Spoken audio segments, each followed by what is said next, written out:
Hello and welcome to the Plan Your Homeschool webinar.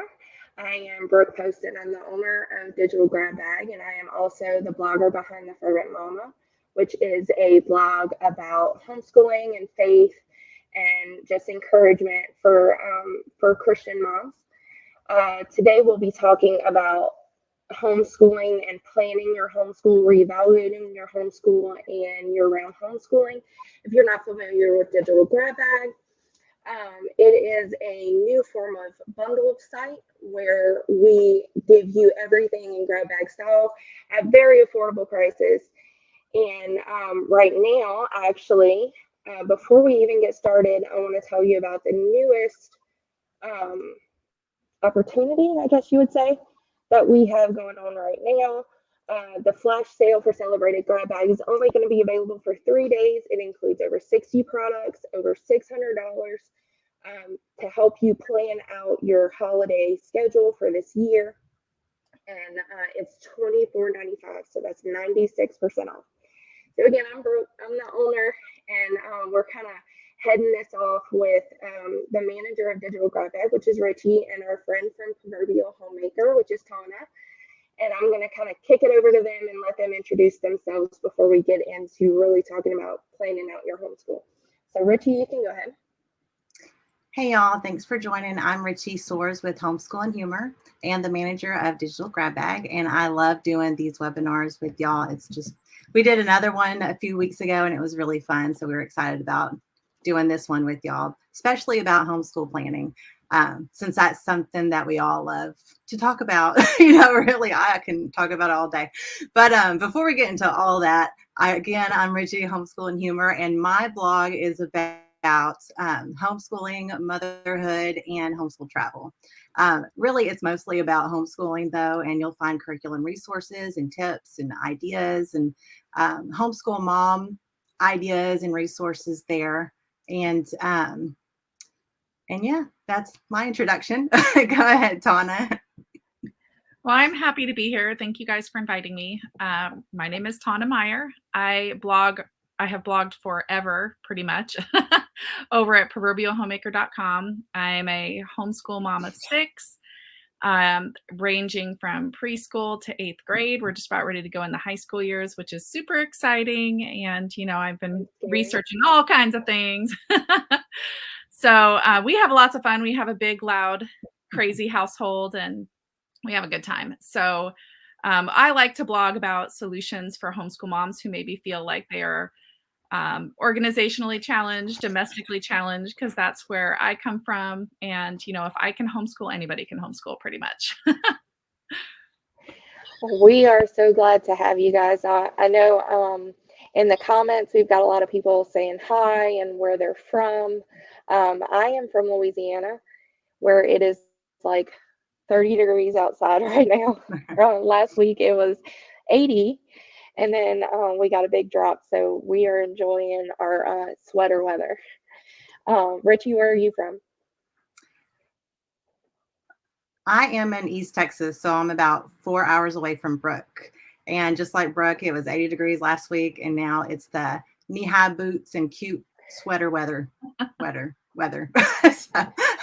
So same thing. I'm trying not to get sick because that weather changed like that. It always gets me.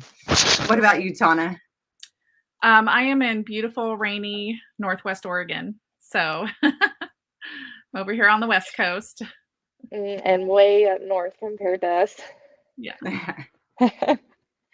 But we won't just chit chat forever. We'll get right into planning your homeschool. So there's a few kind of base topics that we're going to go over. The first one is going to be reevaluating your homeschool, how to do it and the importance of it. And then we'll go into homeschool planning. Once you've reevaluated your homeschool, how do you plan it out? And then we're going to talk about year-round homeschooling, which is something that all three of us do. And a lot of people think year-round homeschooling is kind of, boxy. You homeschool year-round, but there's so many different ways to do it. And there's so many opportunities and planning styles and methods of doing it, So we'll go over those 3 main topics. I know that we have a poll going on in the chat. Let's see if I can pull that up. And of course, oh, there it is. So most of us, 51% of us are eclectic homeschoolers. I like to consider myself an eclectic homeschooler as well. There's also Us too. box and then the unit study method and then creating your own homeschool method.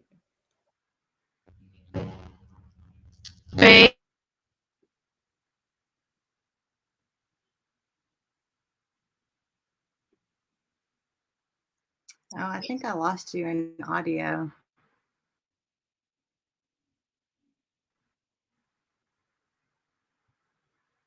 Can y'all hear me? Because I can't hear anything right now. I can hear you. I can't hear Brooke. Okay. Okay. Okay.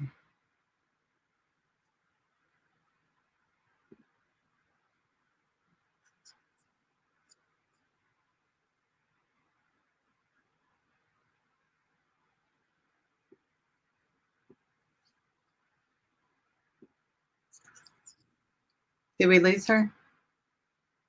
Yeah, I think so. I think she's probably trying to log back in. Okay. I didn't know if that was her Wi-Fi connection or if it was mine.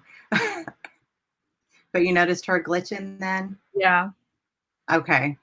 I guess we'll just pick up where she left off. So there's just different ways where you can reevaluate your homeschool and just different times and sections throughout the year.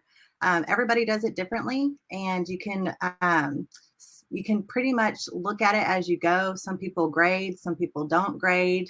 I know the first few years for me, I didn't grade at all. I don't. It wasn't until this past year that I decided to start grading lightly, not really anything serious, but just to see where my kids, how they were doing. But it could be, you can reevaluate your homeschool either through different terms or the first of the year. I always go through the summertime just to kind of see what we did previously, like the previous year, even though I do year-round homeschool. And I just kind of look at everything that we've done and how the kids were doing. And, if they didn't do something, like if they didn't excel in a concept, then sorry, I had a notification. Then we'll jump right back into that concept and we'll do it again. How do you reevaluate your homeschool, Tauna? Well, right now is a really good time to reevaluate because it's the beginning of the new year, and we're all thinking about goals and how to do things better. So it's always a good time to look back on the year, and especially when it comes to like character issues or habit issues in our homeschool, and see how we did and what we want to do differently. And but as far as like actual homeschool academics, when I review that, I do that quarterly. So at the end of each quarter, I take a look at what our yearly goals were and see how we did and see what curriculum, options we might want to consider and things like that. So it works out pretty well because it's right around the end of, or right around the beginning of summer is a good time to evaluate. And right around the time that the curriculum sales start is a good time to evaluate. So I think quarterly works best for me because a year is just too long, basically, to think about that. It is. Change and kids change and, life changes and seasons change so quickly in a family. So we like to do it quarterly. Yeah, we like to do it. I guess kind of like quarterly. I do it by terms, and some years I might homeschool 6 weeks on and 1 or 2 weeks off, and then other years I might homeschool 9 weeks on and then 1 or 2 weeks off. And so it just depends on the term that we're doing it for. That homeschool year is when I'll plan the next term, and then I'll look and see how we're doing with that previous terms concepts, and if we need to touch on it again, or if we can move on with it. But yeah, either way, however you want to reevaluate your homeschool, whatever works best for you. But I do encourage you to evaluate your homeschool and your kids and see what kind of concepts they're mastering and the concepts that they might need to practice more on. So go ahead and put in the chat how you guys evaluate your homeschool so that everybody can get ideas. Let's see. I guess Brooke is having technical difficulties. That happens. There she is. Yeah. Yeah. Still can't hear you.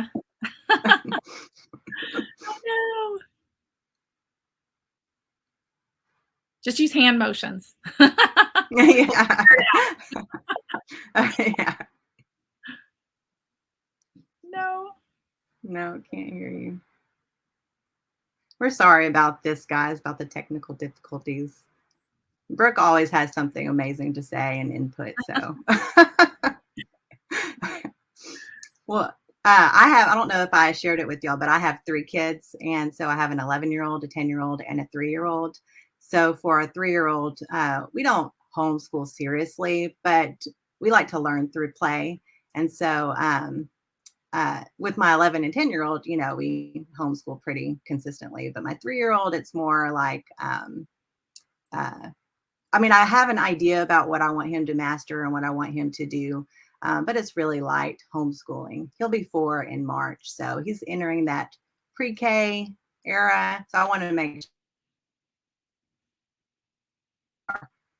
at least introduced to him so that he can hit the ground running when he gets to that level. You know what I mean? So, yeah. And let's see. I have a 4-year-old right now who's about ready to turn 5. So we do it a little differently. I basically ignore it completely until about 1st grade, and they play in the dirt, and they, I keep them alive, and they play with their friends and their siblings and everything. Because I've noticed that if I just let them go at their own pace, they will push me to learn how to write and to read and all of those things. And that means that they're ready. And so I think after my first or second child, when I realized, they will let me know when they are developmentally ready to do these things, it helped me relax quite a bit. But we do keep some workbooks on hand because eventually they'll want to do school with their older siblings. So right. Yeah, but we don't even start formal anything until 1st grade. Yeah, I'm with you. And like even Tauna, she even brings up a point like 1st grade. Don't feel pressured that you have to have grade level assigned to your kids. And when we're talking about evaluating your homeschool, you kind of think, what are they supposed to be learning? Like, what do I evaluate them on? I mean, you know what I mean? If your kids are around a certain age, you kind of have a loose guide. At least that's how we do it. But, if they don't know multiplication by 3rd, 4th grade or 3rd or 4th grade, then that's fine. We just continue on with the practice, and we don't feel pressured to keep up with societal standards of grade level. You know what I mean? Mm-hmm. That's how we do it. So like my 10 and 11-year-old, they're between 6th, 5th, and even 4th grade. It just depends on what it is. Only because we don't pressure them, or I don't pressure them to, finish that textbook so that we can move on to the next level. We take our time on concepts that they struggle with. And and it kind of washes out really, because there are some areas where they excel in, and we don't have to spend so much time on those concepts. And then there's other areas where we really need to practice a lot more of. So I would say towards the end of it all, it's a wash when you do it that way, which is the benefit of homeschooling. You can direct and customize your education, which is like Tauna was saying about she didn't do anything with her little kiddo until 1st grade. I love that all the kids are so eager to learn, even at that age level, because their brains are like sponges. And so it's exciting for them to learn things. And when light bulbs pop up in their heads and you see them really mastering things and they want to repeat it back to you all the time, it's just fun to see them learning throughout that age and level. Mm-hmm. Are you with us, Brooke? Can you hear me now? Yes.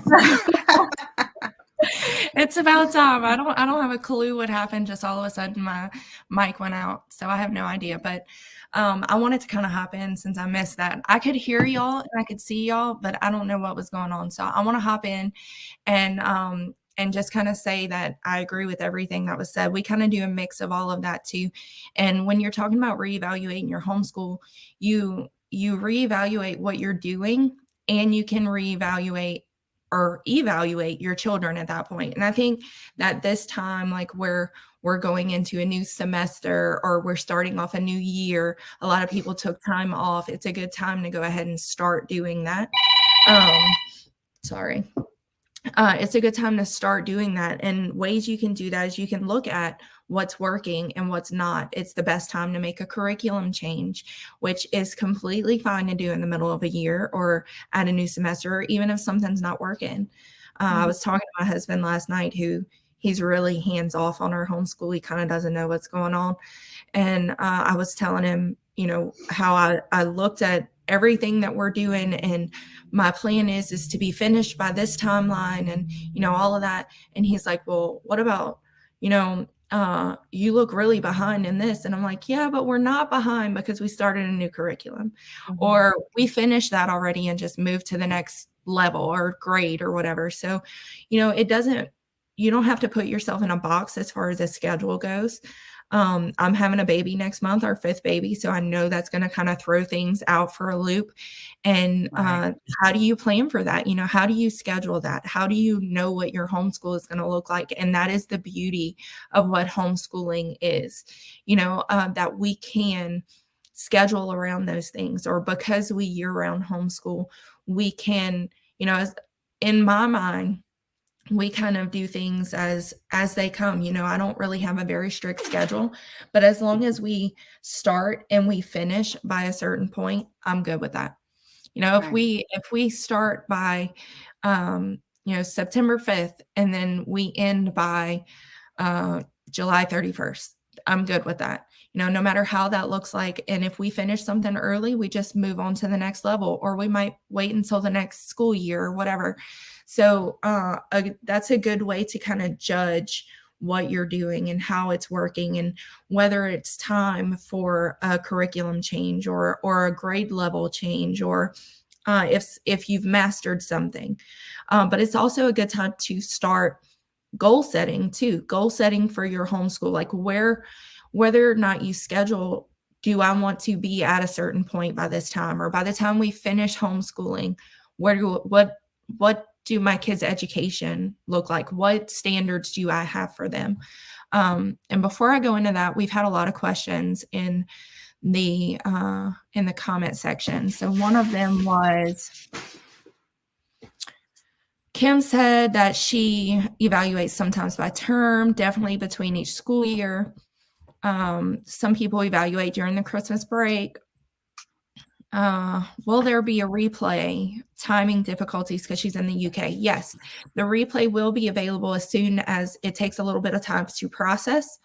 But once it's processed, it will be available, and everyone who attended or signed up will get an email as soon as that's ready. So yes. Let's see. Halfway through the school year, right after New Year, they review quarterly. One question was, do any of your children have developmental delays? Mine do, and we struggle with regression. Tauna, do you want to start answering that question? Do any of your children have any developmental delays? Yeah, so we have one child who has dyslexia, and actually right now I'm in the middle of evaluating his math curriculum to see if we want to make a curriculum change, because he's showing signs of dysgraphia, or not dysgraphia, dyscalculia. And so I'm learning all about that, and because we've just noticed that, you know, he's making great progress with his dyslexia and reading based on the materials that we chose. We decided not to do any testing right now because we think, you know, we can help him along. And so far his dyslexia, you know, he's doing really well with reading. He's going at his own pace. I don't pay any attention to grade level with him on anything pretty much, because we are just going at his pace, and he's learning well and he's thriving.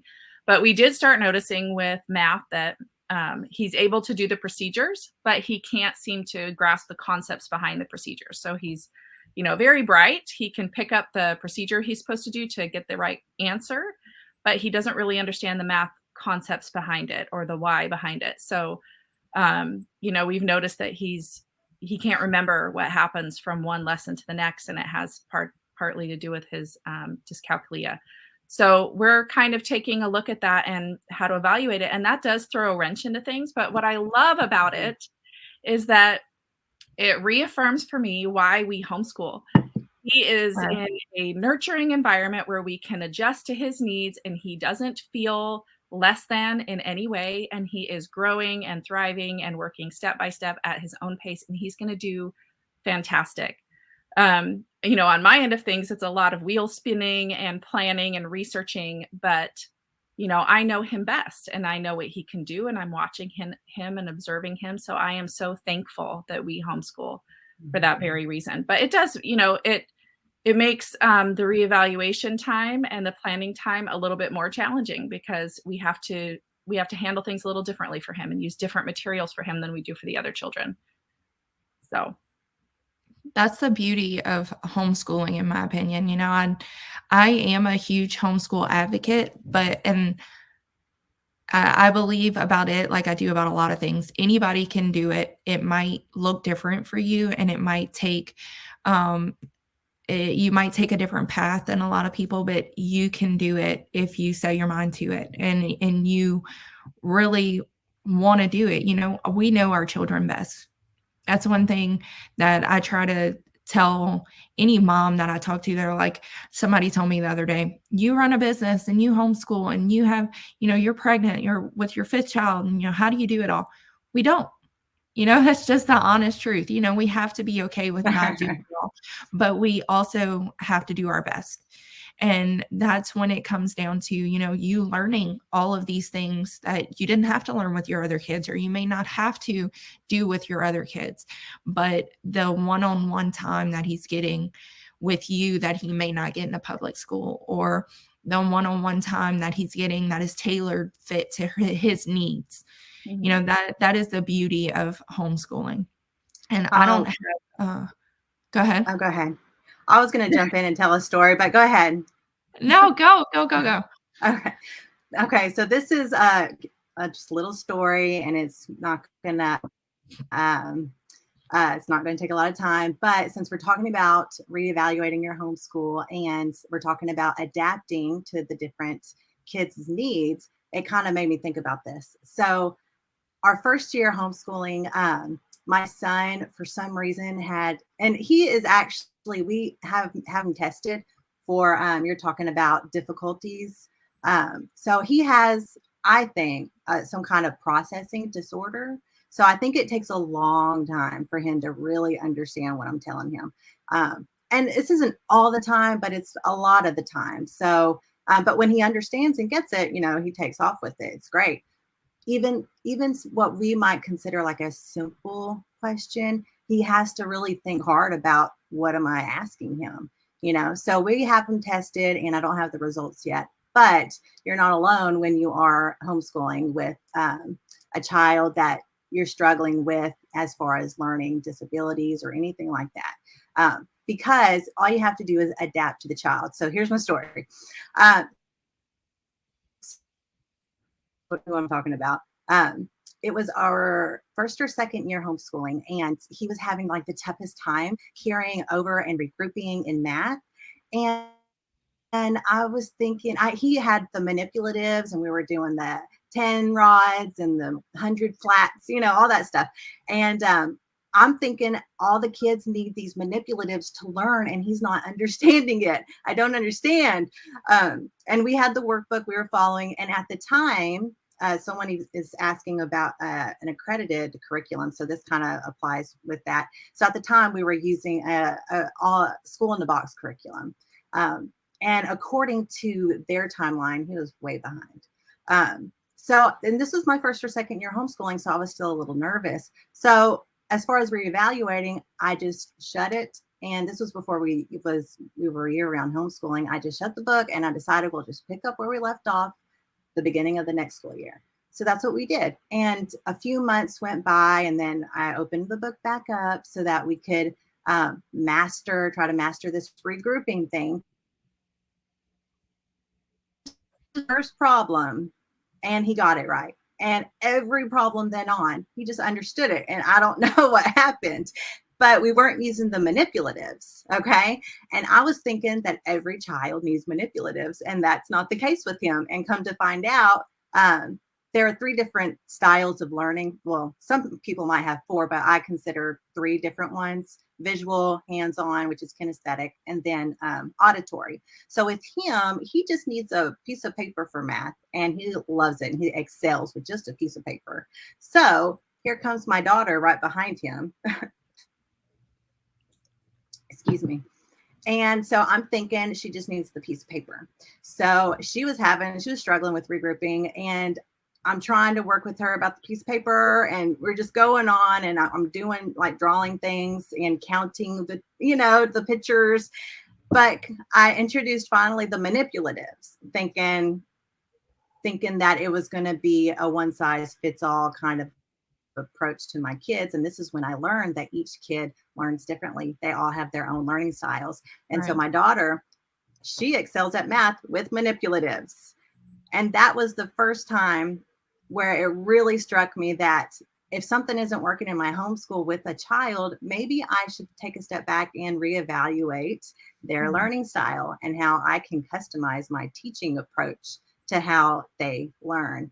And that was the first time that it really just, I just felt like I know how to do this homeschool thing once I figured out that I could do that. So if you're struggling with your child about something, just try to see if what you're teaching them and how you're going about it really meshes with their learning style. Because like I said, for me, there are 3 different ones. Now, some people can say 4 or 5 or whatever you might Google, but basically just as simple as possible. It's visual style, visual learning, where they learn with what they see. And then there's kinesthetic learning, where they learn with their hands, kind of like the manipulative story with my daughter. And then there is the auditory learning, where they can just listen to you, just teach them, they can just watch you or listen to you teach something, like maybe a video or whatnot, or audio book, and they'll understand. So once you figure out what your learning style your child is, then you'll be able to teach them accordingly, adapt the way you teach to them. You'll be able to figure out what curriculum is best, because there's math curriculum out there that uses only manipulatives. But that would be a waste of money for me with my son, because he doesn't thrive with that. So once you know what your style, what your kid's learning style is, then you can pick the right kind of curriculum for them. And then you can pretty much organize how your homeschool day will look like, depending on what that style is with your kiddo. We have a question that said, if you have one that is consistently getting bad grades, what do you do? I'll answer that first, and then we'll kick it over to you, Tauna. But personally, my daughter excels in everything except math. She really struggles with math, and no matter what we do, like we can go over 15 problems, and then when it's time for her to do it by herself, she'll get 1 or 2 right, and then she's back to not getting them right again. One way that we or that I deal with that is we take a break.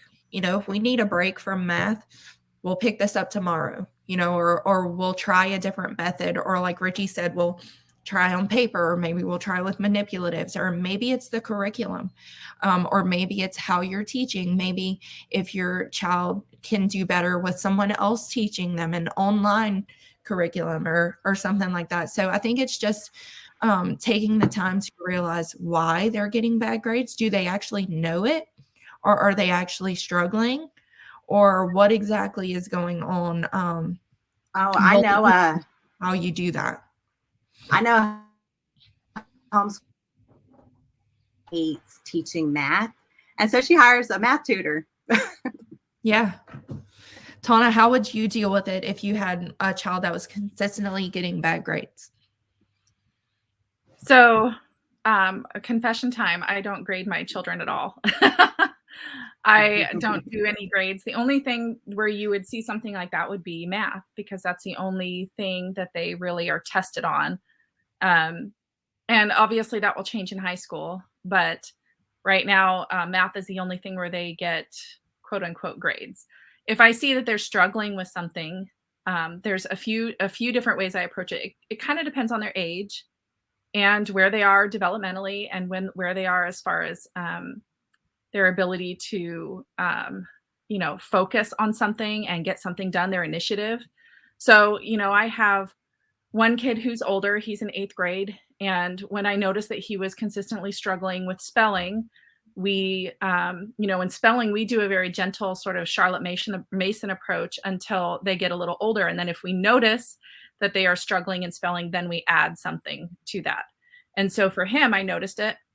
And we took a look at, like Richie said, we took a look at their learning style, and his learning style is auditory. So we went and picked out a spelling program that was auditory, and he took off, and he was able to do it independently and on his own. I have another child who just will avoid all schoolwork if possible and hide in her closet and read. I think all of us have one of those. Whatever. Read your book, it's fine.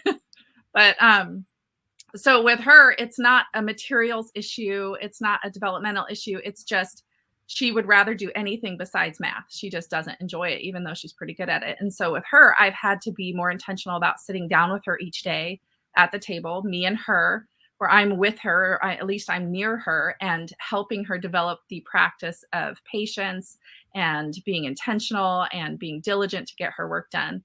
So for her, it was definitely a sort of a character and habits issue. And for my younger kids, and the reason why I break it down by age is because I think a lot of times homeschool moms, and I did the same thing, when you're talking about kindergarten, 1st grade, 2nd grade, a lot of times the answer is just set it aside for 6 months, for 3 to 6 months.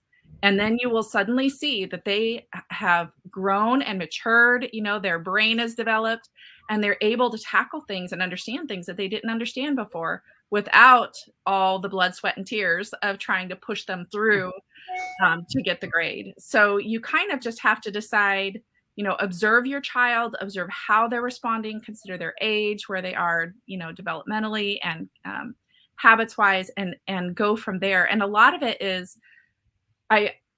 we are talking about a lot of different options and a lot of different, there's a lot of different ways to homeschool successfully. And I want to pause here to make sure that we are all praying for our children in these instances, because we might think that we have to figure all this out as the homeschool mom, but we are not alone in this. Not only do we have each other in the homeschool community to share ideas and encouragement, but we have the Lord by our side to encourage us and to give us wisdom when we ask for an insight into our child and what they are struggling with and how to help them. And if you pause and take the time to pray over these little things and really, ask for wisdom and guidance, the Lord has faithfully come through for me every single time to point me in the right direction. So I just want to throw that in there. That's really important, in my opinion, when you're dealing with these different challenges. Right. It's important to note that, and I think we've all kind of mentioned that not all of our kids are the same. They each struggle differently. They each learn differently. Mm-hmm. And that's where homeschool is so necessary, in the fact that we can tailor those things. I mentioned how my daughter was having trouble with math, and I kind of got frustrated with her yesterday. And I just said, look, we'll pick it up tomorrow. I've had enough. We had a long homeschool day after taking off the whole month of December. And last night when I was putting her to bed, another thing we're working on, a life skill, is patience and controlling her emotions.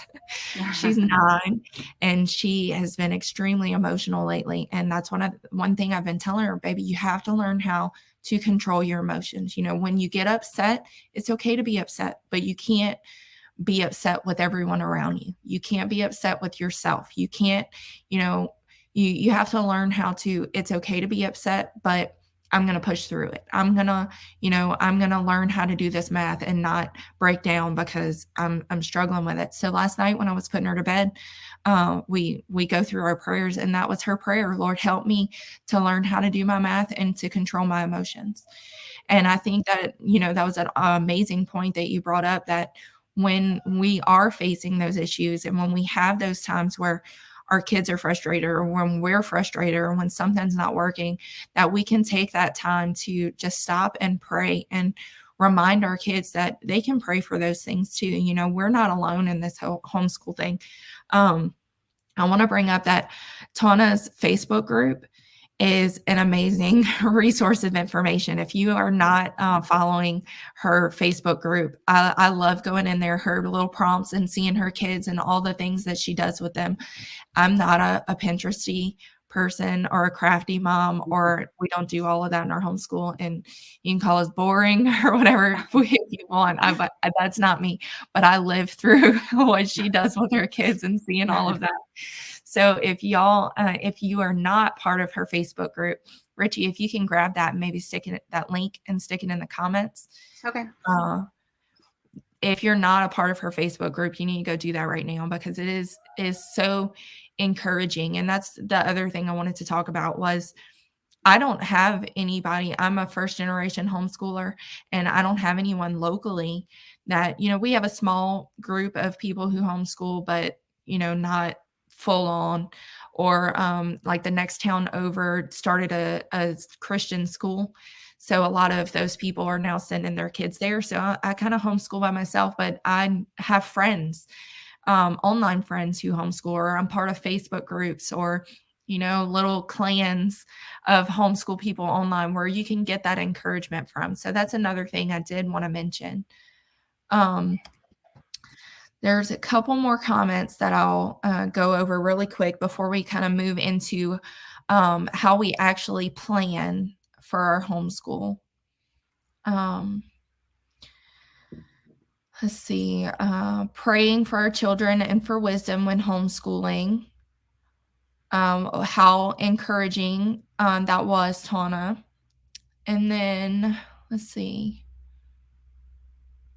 Someone said, I'm new to homeschooling and following an accredited curriculum that my kids are familiar with from their own school. How would you evaluate at that point?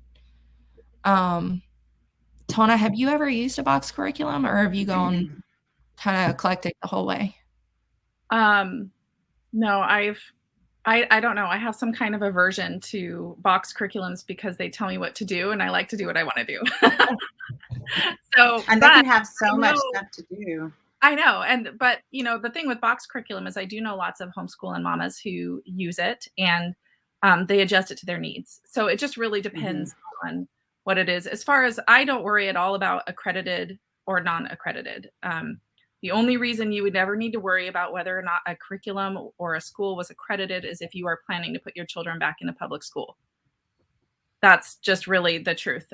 It does not matter. I mean, there are public schools that aren't accredited. So just because, I just want to throw that out there, because you don't need an accredited homeschool curriculum. So as far as evaluating, it's more expensive and it's not needed.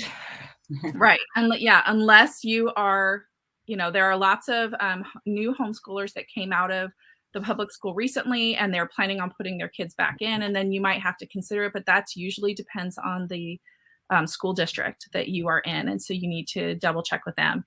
But, and that also varies by state. I'm involved in my state homeschool organization, so I know all these little details, but it's helpful to know what you don't need to worry about.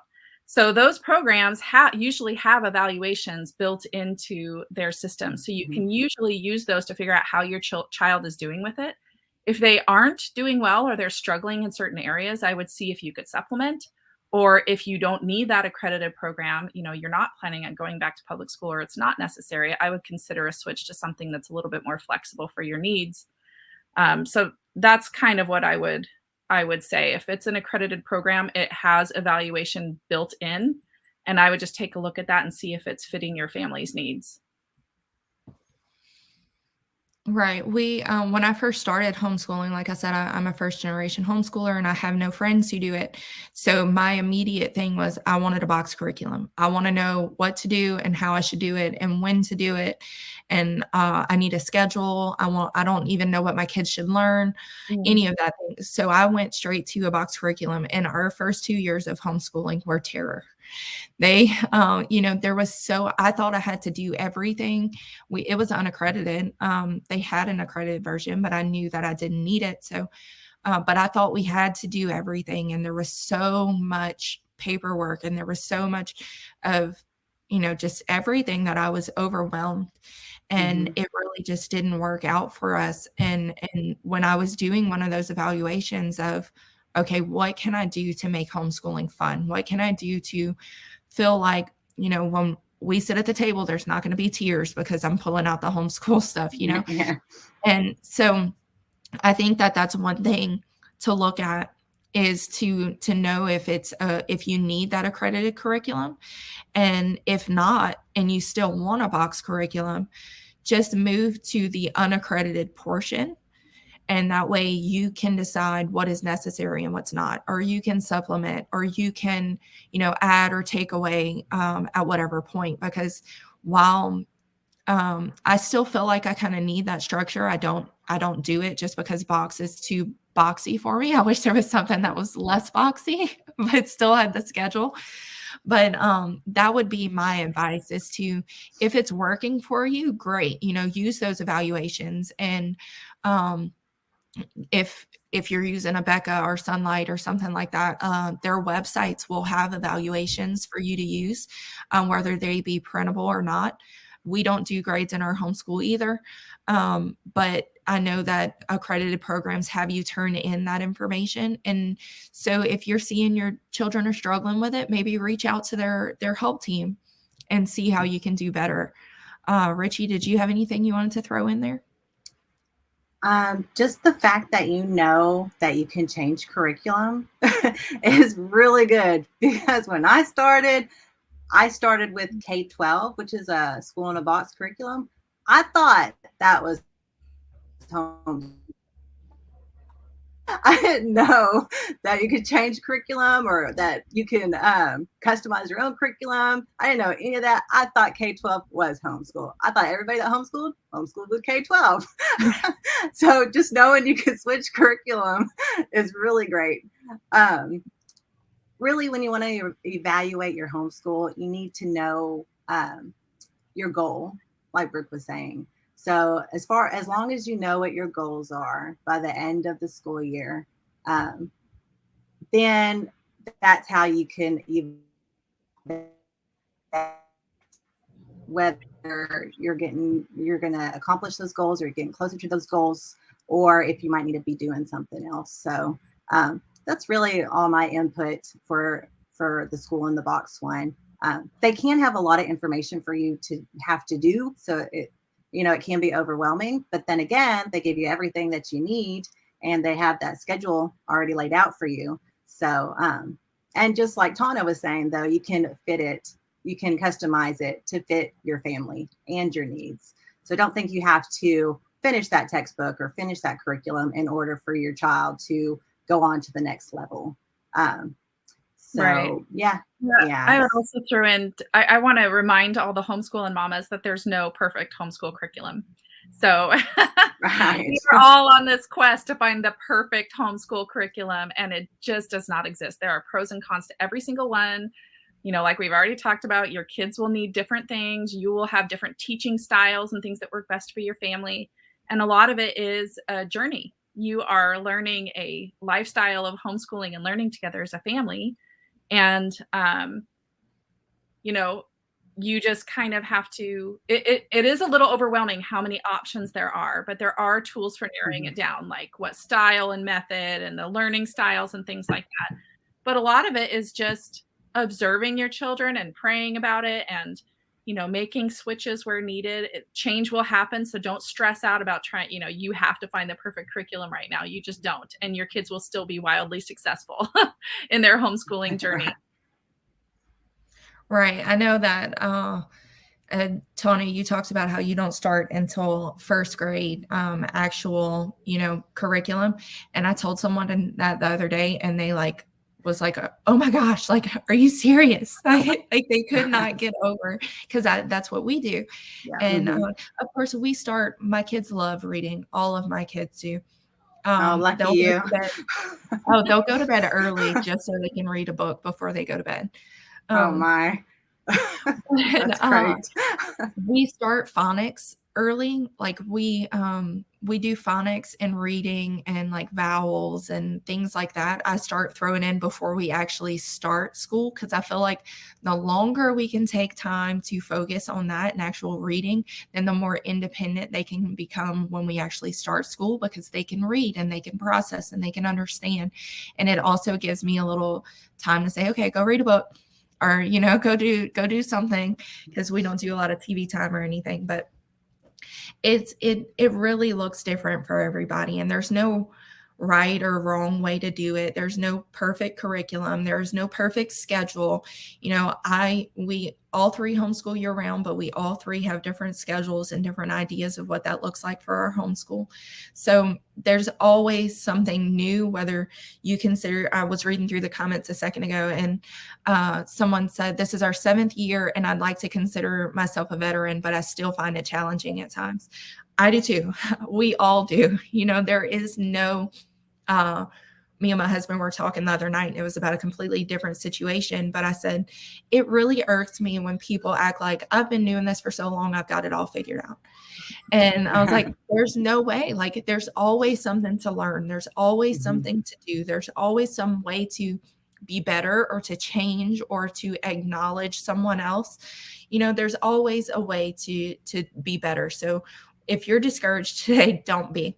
We're 3 homeschooling mamas who are in the trenches with you. It may seem like it's because we're hosting a webinar about planning your homeschool. It may seem like we have our homeschool plans all figured out, and that, it's set in stone and things aren't going to change. And that's definitely not how it is. Before the end of the year, it may completely change. It may look completely different. So just don't be discouraged today. I hope that's one thing that you take away from this, is to figure out what works for your family, for your children, for you. Make homeschooling fun and exciting, and do what works for you, despite, it's great to try what other people are doing. I hope you guys are doing that. Try out other things, but don't be stuck if something doesn't work out perfectly for you. Know that change can still happen. Right. Just like with your life, you have seasons in life. You're not the same person your entire life. That's how it is with your homeschool. Your homeschool has seasons too. So when things kind of change, just go with the season, go with the change, and reevaluate and adapt. So just don't be frightened when things aren't working out this year like it did last year. That just means your season's changing, and that's okay, because that's life. Right.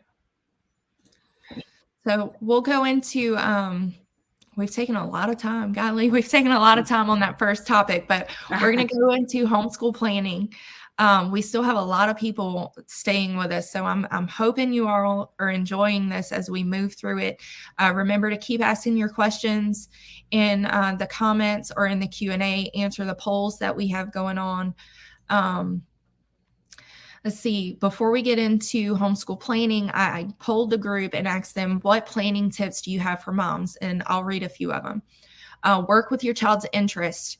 You'll have fewer tears if you can work with their interests, whether it's incorporating Legos into math class or just studying dinosaurs and science. Give them something to look forward to. Do your best to have everything on hand for the start of the given day and week to avoid hiccups and disappointment. Be flexible. Don't write your entire year of lesson plans in your calendar. Involve your kids in the planning. Drop something that isn't working. The relationship is priority over any curriculum. So, and there's a lot more. There's 22 responses. So if you guys want to go in there and look and see what people are saying, it's a good way to get some encouragement. We do have a question about incorporating Christian teaching into different subjects. And I'll kind of tie that into how we plan. And then maybe you guys can do the same thing. So I'll start it out by saying we are eclectic. I try to do as many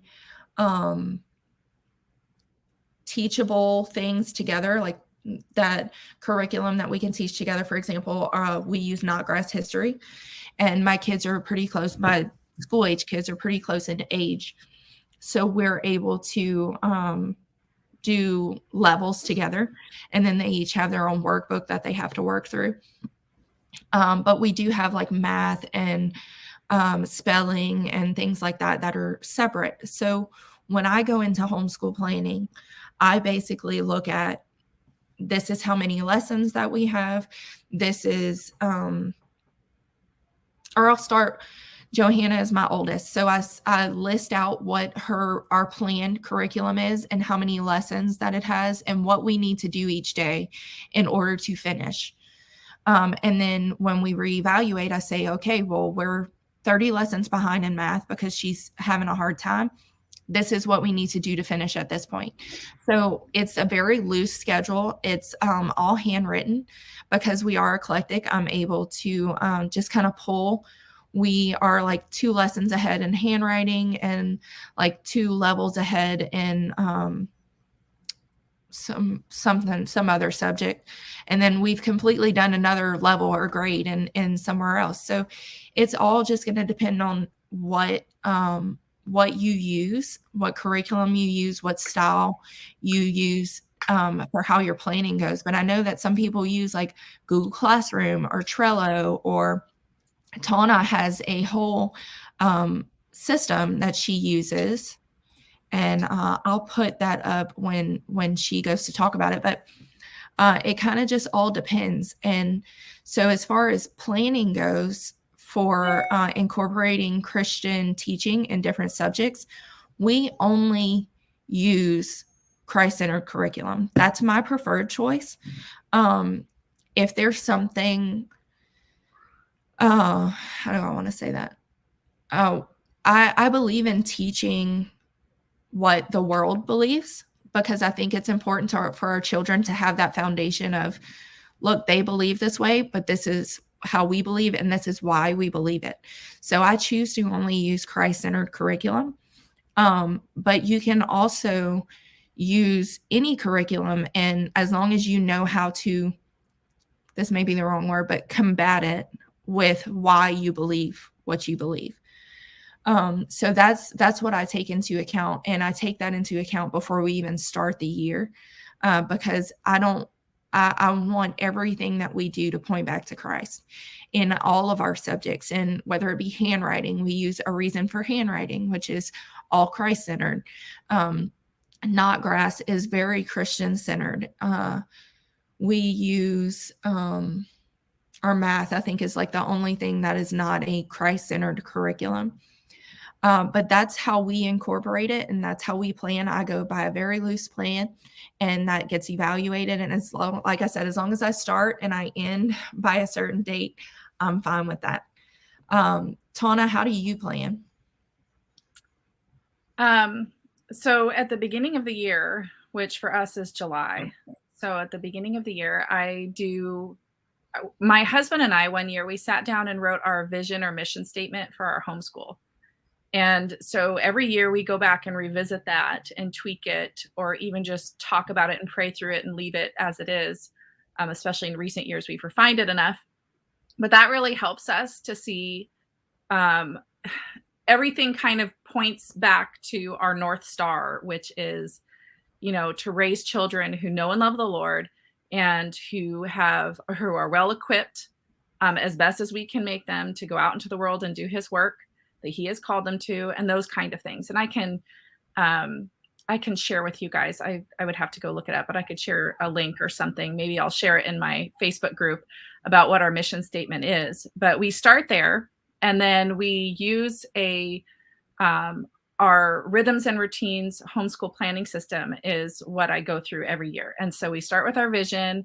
We talk about what our goals are for our homeschool and each of our children, some of that reevaluating of what we've already done and what we need to tweak. And then we sit down and we do our quarterly planning. And our quarterly planning is really, for me, where the rubber meets the road, because I don't do lesson planning at all. I use curriculum where I can just do the next thing.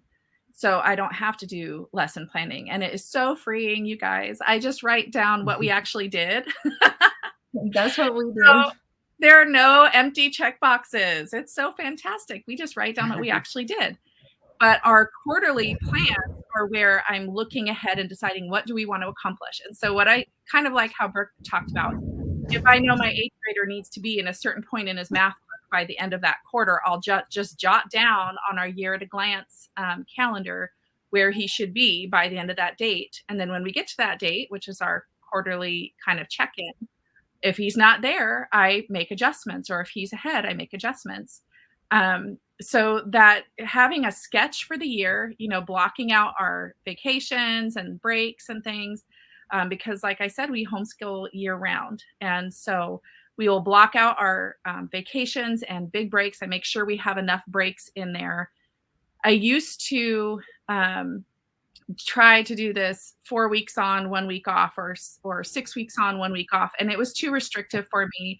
I like to do what I want. Like I said, I like things to be super flexible. So I will just mark out our planned vacations and then put in some blocks of breaks where I see that we've got long stretches of school.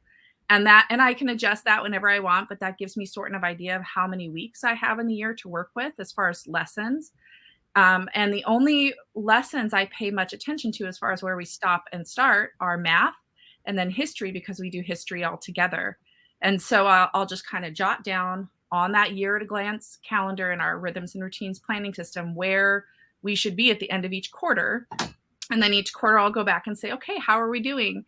And reevaluate from there. And then as far as our, monthly or daily, what I do is I have a monthly sheet where I will jot down everything that we accomplished that month, like, where the kids are in their lessons, if they finished a certain math level, if they completed an essay or a paper, my older kids, if they did, whatever, all field trips we had, all of those things get written down, what we actually did.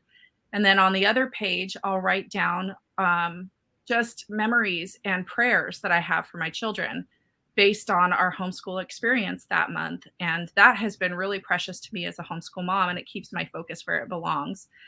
As far as building Christian, sort of a Christian perspective or worldview into our curriculum, I'm very similar to Brooke. We mostly use Christ-centered curriculum just because why not? It's available. It helps us to keep the focus. It's well done. Mm-hmm. Even our math curriculum is Christian light education. And for the most part, we might have to bounce around a little bit for that one child I was mentioning. But that works really well for us. But I think, excuse me, even more important than that, even more important than the curriculum you use, even though that is important, is building your daily routine and your weekly routine on the Word of God. And so, my first priority as a mom is to teach my children to know and love the Lord. And that is essential to their education. It's essential to their character. It's essential, to their salvation. The Lord and the Holy Spirit are responsible for what happens with that. And, but I have to do my part to prepare them and give them the information. And so we spend a lot of our time reading scripture every morning together, doing Bible drills, doing, learning about theology, and build as much biblical worldview into everything we do. And I know that has given us the foundation we need to be able to choose materials that work best, to be able to evaluate those times that come up, when we read a book about mythology or a book about, with something in it that's not biblical. We can have those conversations and they're on the tip of our tongues because we've been talking about Jesus and God and the Bible this whole time. And so my goal is that my children know scripture well. So as long as I start there, that, if you look at my plans for the year, if you look at our day, everything starts and ends with scripture for a reason. And that's because I want our home and our homeschool to be built on the Word of God. So I think when you start with that and you keep that perspective, you really can't go wrong. You can incorporate, a non-Christian math curriculum easily because your whole family is built on the Word of God. You can work other materials in, maybe as supplements, but we do tend to stick with Christian curriculum for a reason, because we can.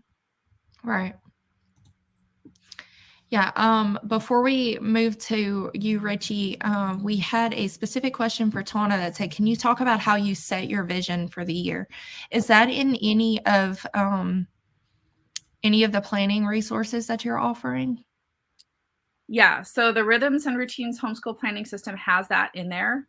I also have a blog post that talks about your mission or vision statements. So if you go to proverbialhomemaker.com and just search for vision or mission, it will pop up. And I actually have a picture of what ours was when we last updated that post. I don't think it was the original. And sort of how we go about doing it. So we'll think about things like, what do we want our kids to remember our homeschool being like? You know, what do we want them to remember when they look back? What do we want our legacy in terms of homeschooling to be? If we were to look back at our homeschool at the end of our season of homeschooling, what would we say would be the foundation and the purpose? And you know, we want our kids to, like I said, know and love God. We want them to be rooted in the Word and a biblical worldview. We want them to be well equipped academically and socially and spiritually and all those things to be able to do whatever God calls them to do. We want them to love learning, to enjoy family and relationships. Those things are what we think of when we think of homeschooling. It's not just getting their math done. It's the whole thing. It's relationships and family and having a strong foundation and a vision. So we built that into our vision and mission statement, and we boiled it down as much as possible to make it, you know, because I want to look at it. There are still times when I get frustrated or confused or start to feel like, you know, I've got all these things I need to figure out and think about, and I'm feeling frustrated and lost, or I'm doubting myself. When I go back to that vision or mission statement, it just grounds me right where I need to be. I remember, oh yes, this is why we're doing this. This is what I need to keep in mind and pray about as I figure out this problem. And it's really been helpful for me in my planning and just, you know, those crisis moments throughout the year where I'm like, I'm doing it all wrong. Like, no, this is where we're going. We're just going to stay the course. For anyone who is following along, I put that homeschool vision mission statement post from Tauna, stuck it in the chat box.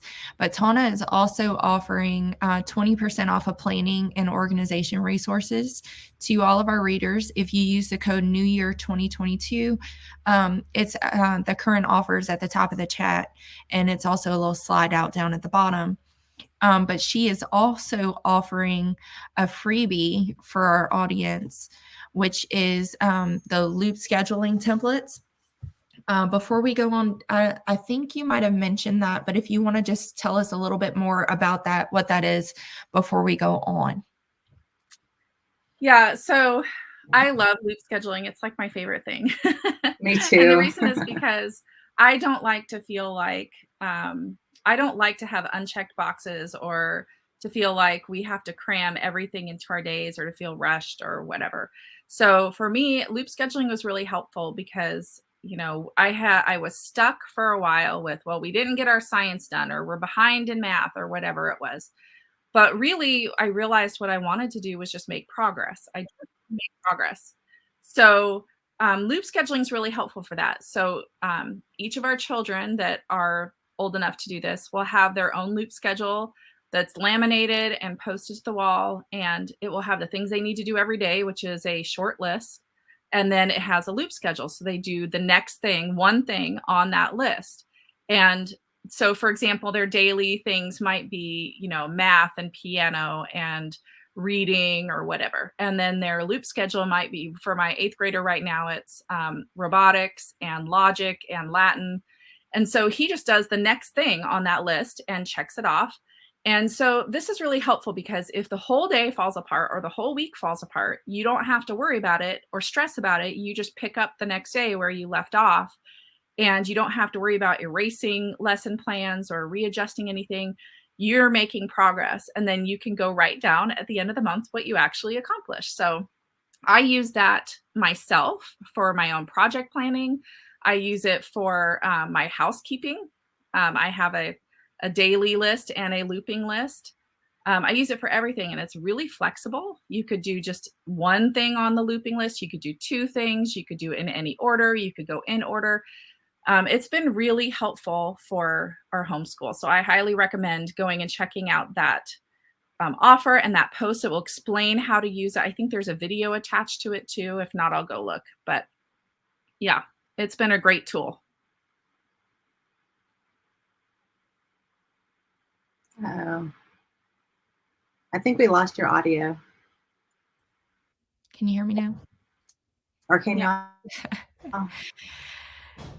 So if you, yeah, a little bit.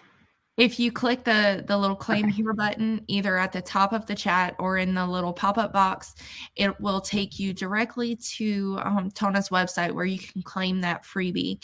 All you have to do is enter your name and email, and it'll go right to your email for her. One thing that she mentioned was, I think we both mentioned it, was how she just kind of writes down what she does at the end of the day. And that's what I do. I don't have this whole big lesson plan or anything. And I grabbed my my planner off of the table behind me just because I wanted to show you guys how simple evaluating your homeschool can be. So basically, in the beginning of my planner, which I'll see if I can show you, each of these has my kids' names, and then it says the curriculum that we're using. And then from there, and I list the books we want to read and the books that we've read.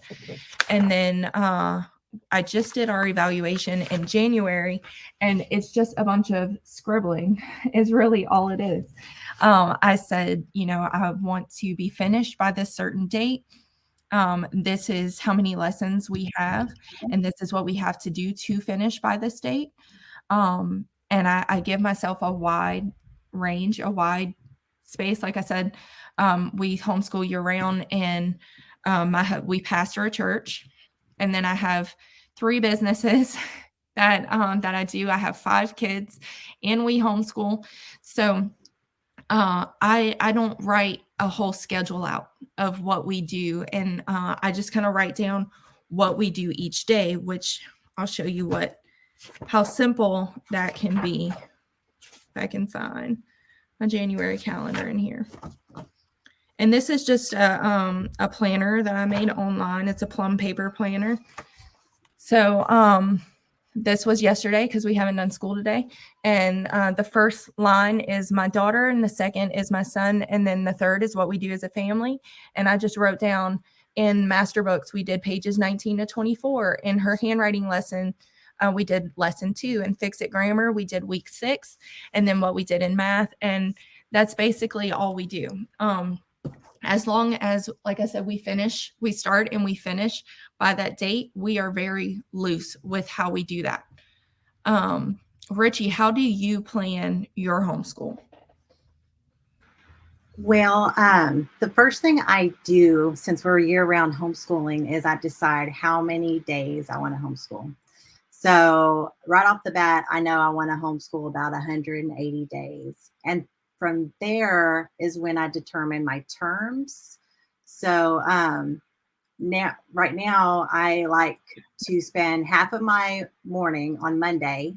That Monday morning is my planning day. So I plan the week more in detail. So this is how I plan. I take the year, like a year view, and I look at all my curriculum, and I can take the days that I'm going to homeschool, break that down into different terms. And then from the terms is where I pretty much assign like chapters 1 through 4 this term, and then 5 through 8 the next term.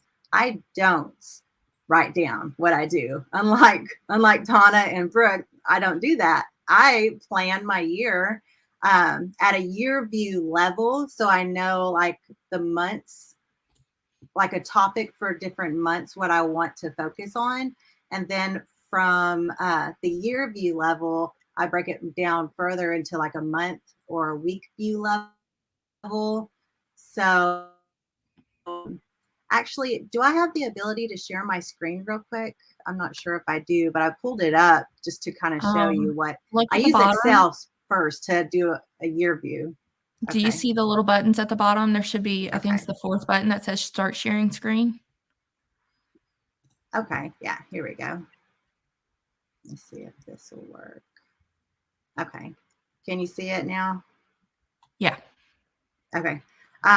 So first and foremost, let me get rid of these so that they don't get in the way. And I'm going to say this before she gets into this. Richie is like the planning queen.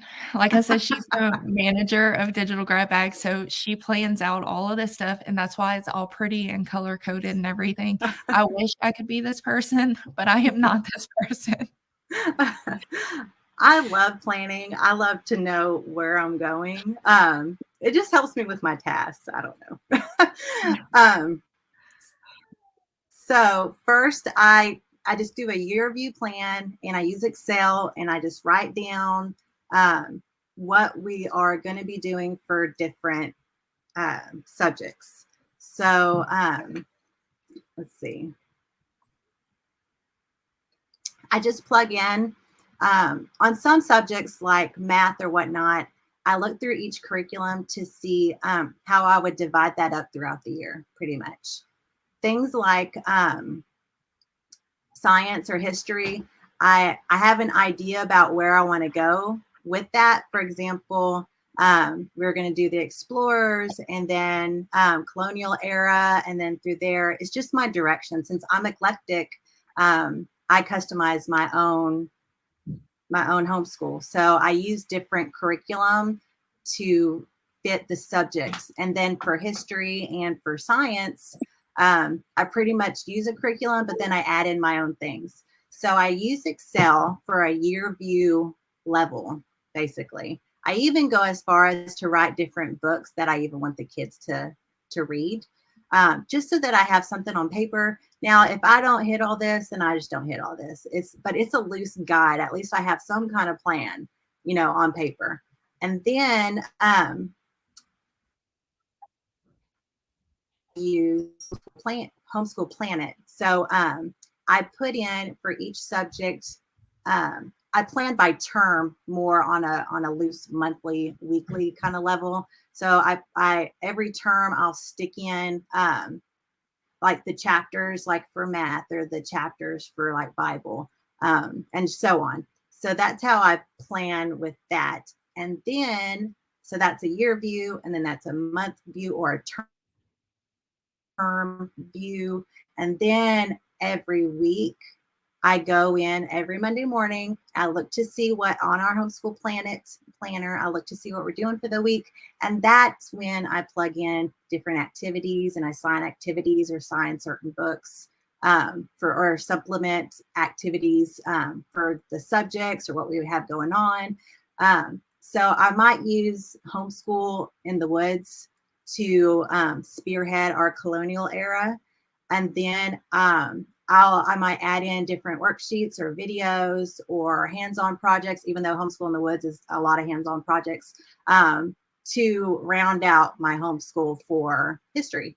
And I do that for most of the subjects, I guess. But I plan every week. I'll go in every Monday morning, and that's when I'll do more of the details of the day of the week. So every Monday I go in and I look at my planner and I see what's going on, even not just for homeschool, but even for home life, like events or extracurricular or field trips and so on.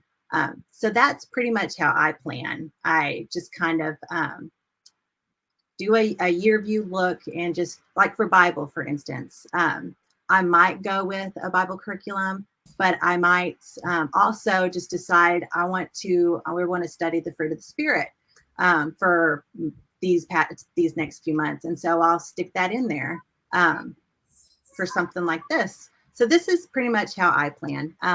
And then once that term comes up, so let's say we're done with November and we're coming up next to December and February, then I'll plan more detailed of these terms. And I'll go and find resources and find activities, or I might even go as far as to make them if I don't see any that really mesh with my homeschool. I like detail. I don't write things in pen because things change all the time.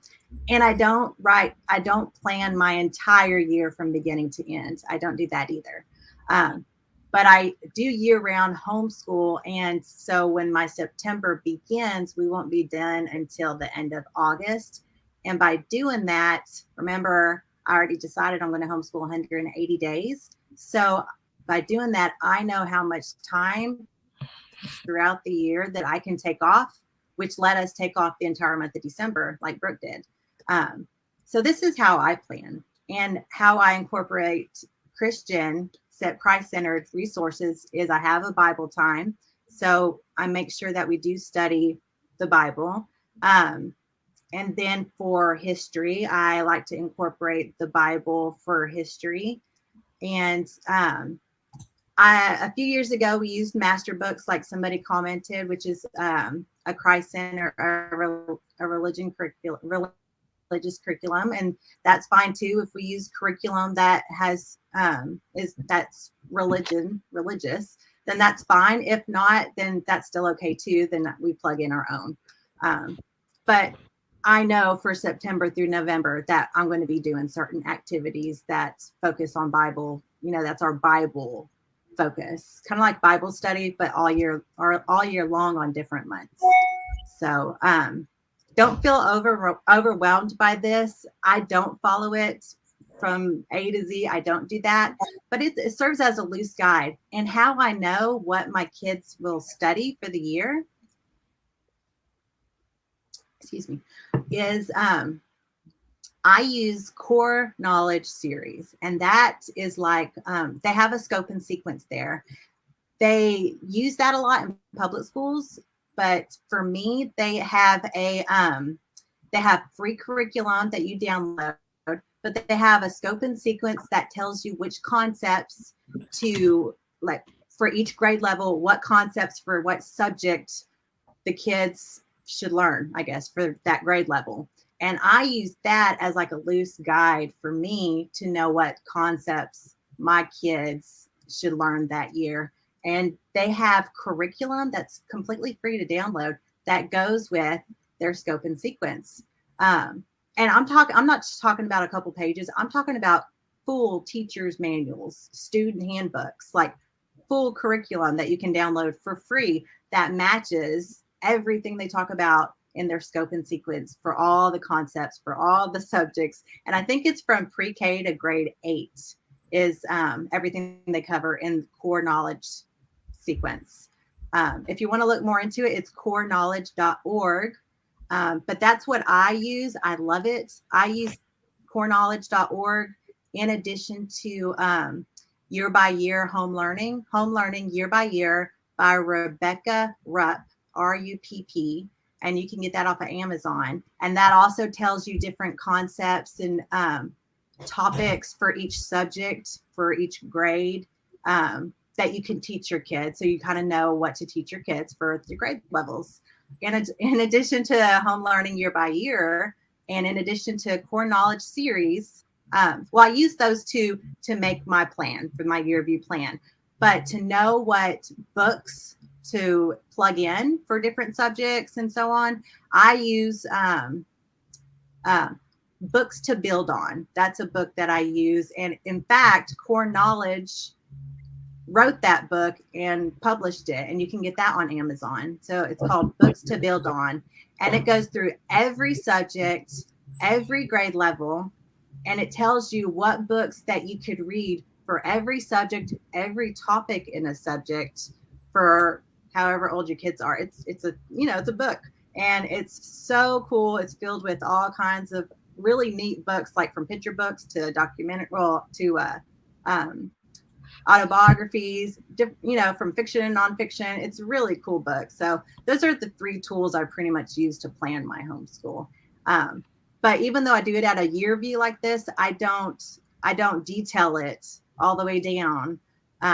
Even at a term. So I have the year view, but then I do it more term to term. And then from term to term, so for this term, I know what I'm going to be going over. Then every Monday morning is when I make it more detailed. That's when I plug in my activities. Every Monday morning is when I print out all the stuff, all the worksheets for all the subjects and all the curriculums and all the supplemental activities. So Monday is my planning day, and I love it. And we homeschool 4 days a week. We were homeschooling 6 weeks on and 1 week off and things like that when we were traveling. But now, since we homeschool at home all the time now, I do half a Monday morning. Tuesday, Wednesday, and Thursday is a full day. And then Friday is more like a test day. So half of Friday, and then we might go to the library or do a field trip or something. And Monday morning is also where I place orders at the library for books that we need to pick up. So that's how I plan. Let me unshare my screen now. We have a couple people asking Richie if you can type out those resources in the comments so that they can find them and use them. And then someone else asked if you sell that template that you use, that Excel template. Is that something you offer? Actually, let me share my screen one more time. Actually, let me pull it up real quick. I don't sell it, but let me pull this up real quick. I have a curriculum overview Trello board that plans out different things like this. I'm trying to think how to say it. The Excel spreadsheet is basically just a list of your subjects and then the terms on the top, and then just kind of like a theme or something that you want to go through with your curriculum. Because if you get that template, it's going to be I'm trying to pull up this thing because I really want to show you it. If you get that template, it's going to be blank, because I pull that kind of information after I think of the terms. I pull that in from my curriculum that I'm going to be using. So here we go. Is this it? While Richie is looking for that, there's a couple people that said that they had an issue grabbing Tauna's looping templates.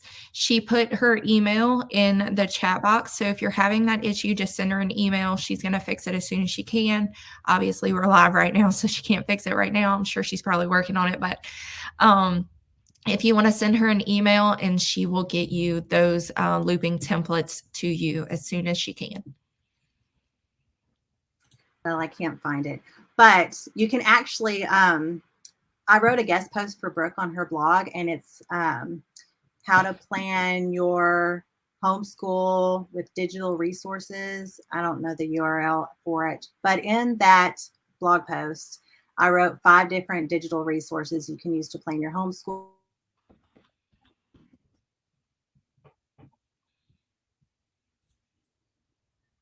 Oh, I think we might have lost Richie.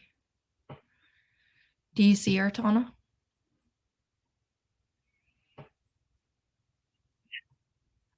I've been having trouble following the whole time, so I'm not going to ask.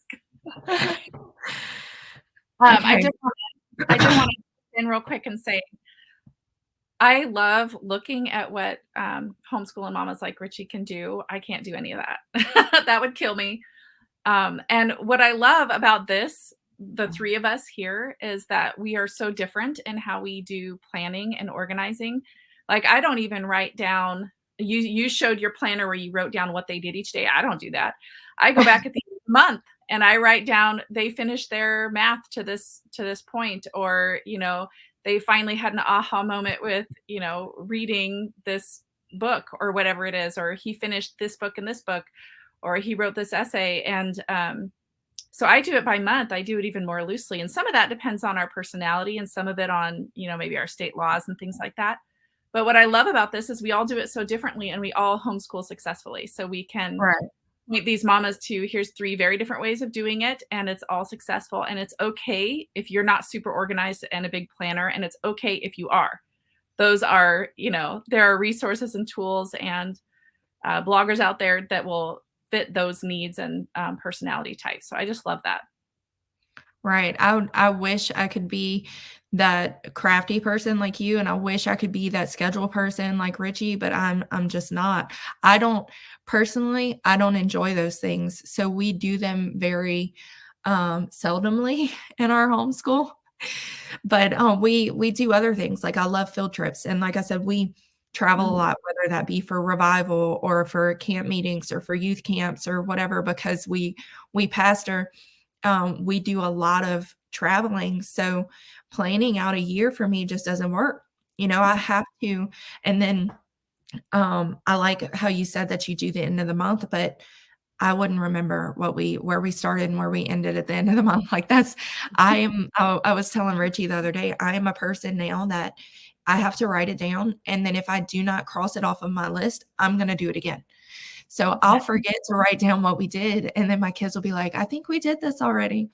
So I have to write down daily so that I remember what we do. And I am a paper person. I tried doing digital planning, which I put that that URL for that post that Richie was talking about. I put that in the comments if you are a digital planner, but I am not. So I do a paper planner, and which I just started this year. I was just writing everything in a notebook, but I found Plum Paper, and you are able to customize it. They do have a homeschool planner that you can customize, but I like how I am able to put in all of our birthdays or special events or anniversaries or things that are set in stone every year.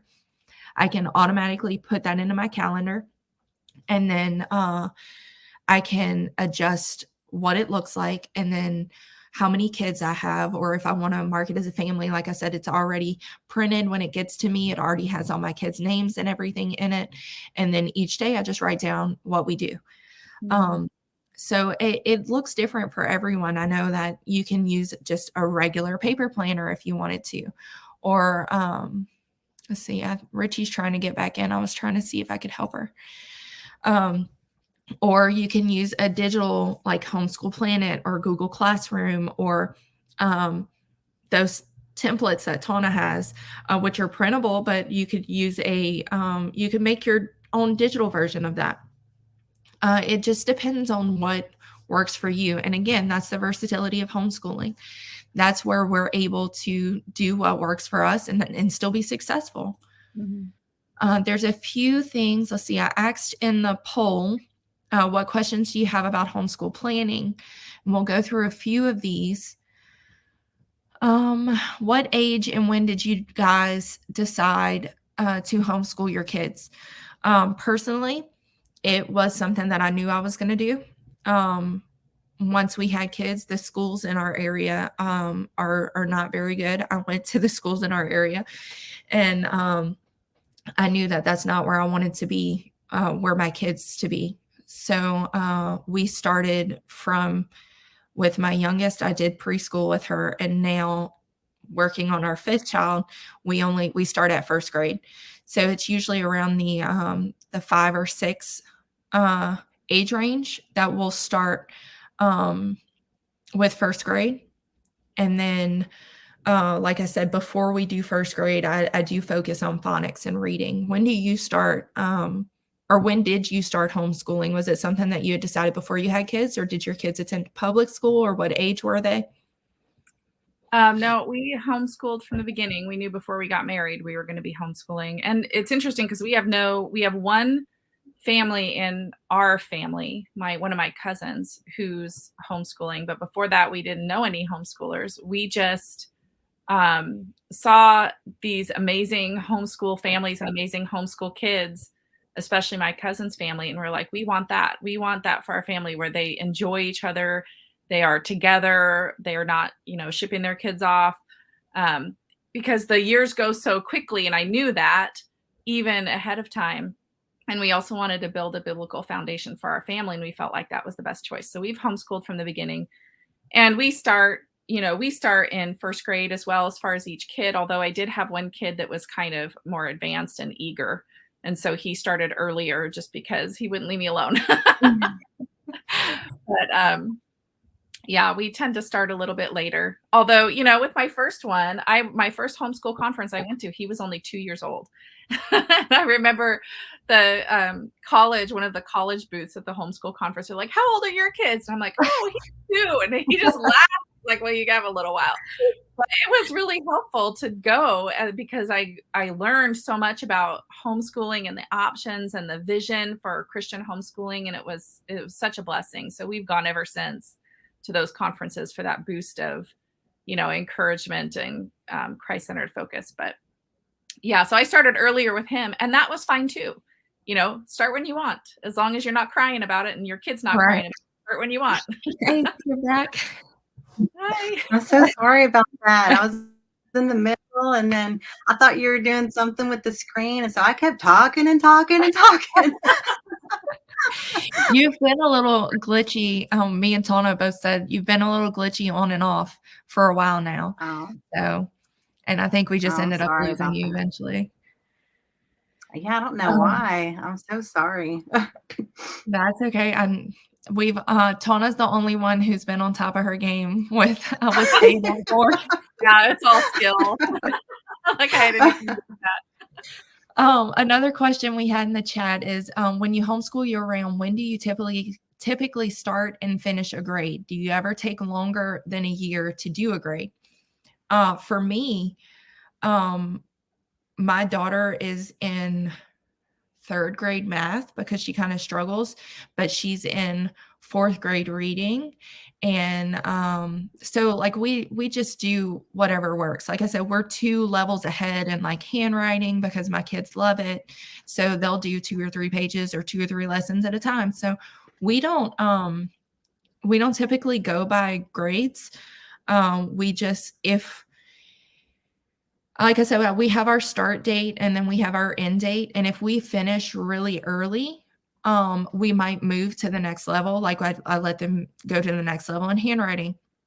But if I feel like, look, we need a break or I need a break, we'll wait till the next start of the school year. Or for example, for math, we switched our curriculum in the beginning of the year and we started out with teaching textbooks, which worked really well with one kid, but not for another one. So we switched a few months later to CTC and we just completely started over. So that may take us into next year, especially because she struggles. So we don't really go by grade levels. It is just where I want my kids to be at. Like if I feel like, for example, writing, my daughter hates writing. We do fix-it grammar and she understands it and she knows it and she loves handwriting, but she's terrible as far as like writing a paper or something.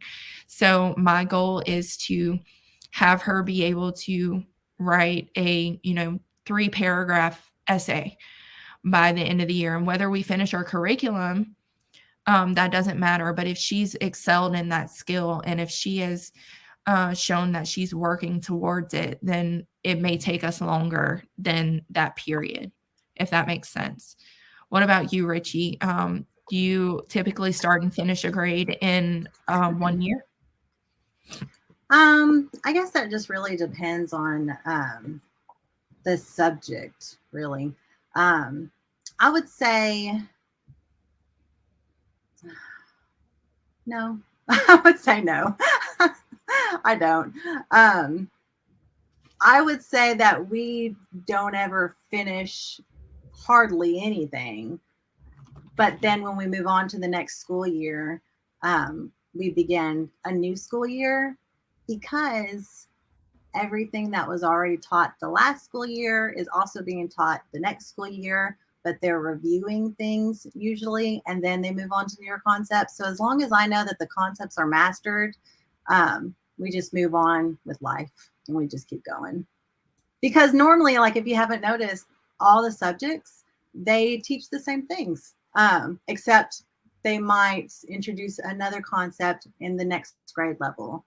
And then you'll learn all about what you just learned last year. You're going to review it again this year, and then you'll learn new concepts. And then when you get done with that year, you move on to the next year. You're going to review that year pretty much, and then you learn new concepts. So that's what I found, that everything is almost always taught anyway, year by year, like the same things, just about, I guess. But you just get more further detailed into it. Right. More. So you might learn. Yeah. So you might learn about writing, the beginning, the middle, and the end 1 year, but then the next year you're going to go into more detail. You'll have 3 sentences. Then the next year will be more of an essay with the beginning, the middle, and end. So that's why, I don't know, that's why I say some subjects and that's why I say no. But we just move on with life. So at the end of the year, whether we finish that textbook or not, I don't stress about it. We'll either pick it up the next year where we left off. But if there's not much left, then we start with a new grade level. That's how we do it. What about you, Tauna? So my kids, when I say like my 8th graders in 8th grade, my 3rd graders in 3rd grade, that's based on their age. That has nothing to do with what they're doing. Right. I don't really worry about where they are in their curriculum until they start to get to the about middle of middle school, because then I want to make sure that by the time they hit high school, they are prepared to do a typical high school sequence that work, you know, for their level, but a typical high school sequence, because we're going to prepare them for college if they decide to go or not. That's really the only time I worry about whether they are on level or on grade for a certain, usually it's math or writing. And with writing, we don't even use a writing curriculum. We just teach it ourselves through notebooking and using, you know, writing resources and things like that. So I just make sure that they're progressing, and that, you know, I stretch them just a little bit with those things, but I just make sure they're progressing, and I don't really worry too much about grades. So when we do, because we homeschool year round, we try to make sure that there are milestones and celebrations. So at the end of the summer, we'll have a celebration with another homeschool family. And we just made it a tradition where we celebrate going into the next grade level or school year. But really that's just based on, you know, where they are in their school journey based on age. It doesn't really have anything to do with what level they are in math or whatever. How do you know if you're getting enough done and teaching everything that they need to know? Tauna? That's a good question. So I make sure that they know the most important things. Like I view elementary school specifically as you are teaching them foundational things: reading, writing, math, a love of learning, and Bible. And as long as you're progressing in those things, everything else is just gravy. And of course, you need to make sure that you're following homeschool laws. I know different states have different requirements and such, but ours doesn't. So I make sure they're progressing in those skills. And as long as we are making progress in those skills, and sometimes they may not, and you know, I might have one kid who needs more math help in a year, and so they may not get as much help with like writing, and that's fine. But that's what I focus on in elementary school. And in junior high, we focused on anything that needed remediation, any areas where they were struggling. We make sure that they're kind of starting to work on those skills and catch up and sort of get on level. So by the time they hit the end of the 8th grade year, they're ready for high school. So that's how I gauge if we're doing enough, as long as we're making progress. And it's enough. And, you know, I'm going to say it takes homeschool moms 3 years-ish. It took me about 4 to find their groove and get into a system and a routine that works for them. And not all homeschool moms are as challenged as I am. But if you are, that's okay. That's normal. You know, so it takes a while to kind of figure out what works best for your family and your kids, and to be able to be making progress on those things, because those elementary years, like I said, you're teaching them those foundational skills: reading, writing, math, and Bible. But you're also teaching things like, you know, relationships and habits and character and diligence and routines. And those are almost more important, because you're going to rely on that foundation as you progress in your homeschool. Let's see what other we have. I'm just going to let you guys know. I wish we could get to everybody's question, but we've already gone into over an hour and a half, and we still have 75 people live right now listening. And so I hope we can get to the majority of your questions, but I know we're not going to be able to get to them all. So at some point, we'll have to let Tauna go, but we'll try to get to as many of them as possible. As we're talking about homeschool planning, I did want to bring up grab bag again, which there's a couple things that I wanted to tell you about. Let me stick this back up there right now. I told you about celebrated grab bag in the beginning. Whether you plan out your homeschool or not, our grab bags are great supplemental options for your homeschool, whether it is you're looking for something educational for your kids to do on a holiday. The celebrated grab bag includes over 60 products that cover over 35 different holidays throughout the year of 2022. Even if you purchased a grab bag last year, not if you purchase one in December. This is just a flash sale. So if you purchase one in December, you won't want to purchase it again. It is the same products. This is just for anyone who missed it throughout the holiday season. But if you did get one in 2020, which was the first Celebrated grab bag that we did, this is completely new products. This is not a full curriculum. This is just supplements. This is just ways for you to get off of the beaten path, your regular curriculum, looking for, say you're looking for something for Pi Day. We have Katie from the Wolf Pack has a great resource in there for Pi Day. There's some Shakespeare things in there. There are some Dr. Seuss things in there. If you patriotic things, whether that be for the 4th of July or for President's Day, there are lots of different resources in there for you to be able to use throughout your homeschool. This particular grab bag does focus a lot on elementary to middle, but there are 5 or 6 in there that are for high schoolers or that deal with all of your children. So you can get a lot of use out of there. If you do the math, I think it ends up being like 63 cents a resource at $24.95. So it's an awesome opportunity. I know we've also talked about, I wanted to mention it's only available until Thursday. So if you haven't got it, it will not be available again. We will not be doing another flash sale. The next sale for a Celebrated grab bag will not be until January of next year. So this is your last opportunity to get it. But in a few months, we will also be having Gospel grab bag. And we talked about how important it is to have those foundations for our children through biblical curriculum. And while it's not a whole curriculum, it is a bunch of different pieces that you can add into, whether it be your Bible study or your morning time routine, or you have a specific thing you want to bring in, or Easter or Christmas. It is pieces or products that our bloggers and our brands who have partnered with us are giving you for a very low price. So that's another thing to look forward to. So if you're looking for something that is supplemental or something for you to take a break from your regular homeschooling, but still have some educational material, our grab bags are perfect for that. It is aimed at moms who need easy and affordable curriculum. So if you have any questions about those, feel free to email us, or you can ask those in the comment box too. So that is up there. And then don't forget about the 20% off that Tauna is giving on all of her organization and planning resources, the loop scheduling templates that you can get for free.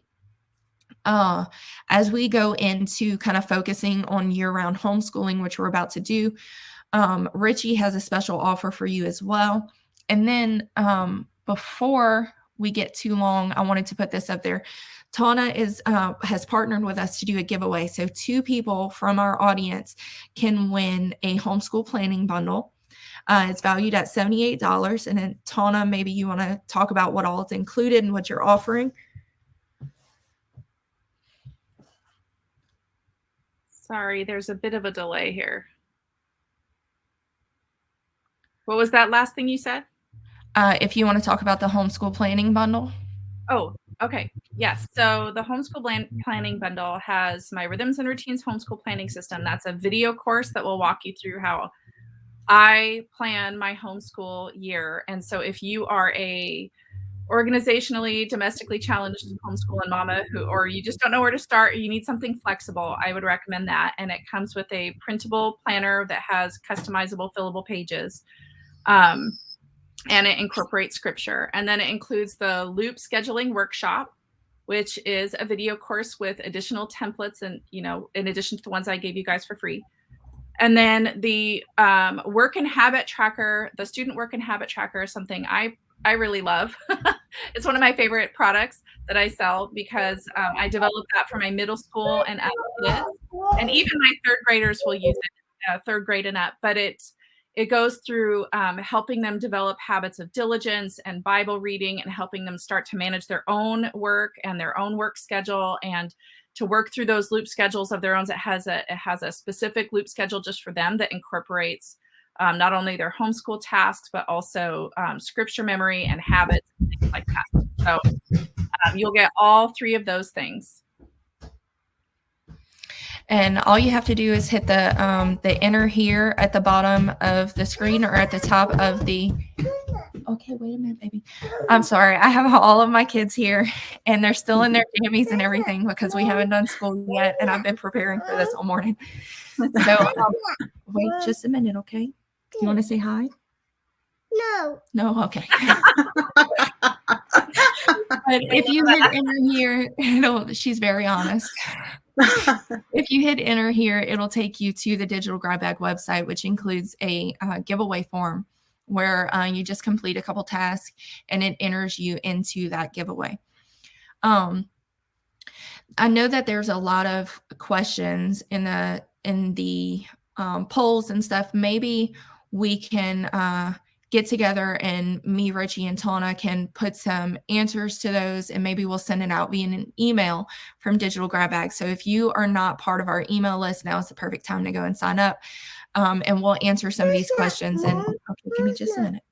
We'll answer some of these questions and have that sent out to you. My little one is asking for a snack. So I'm going to kick it over to Tauna for our last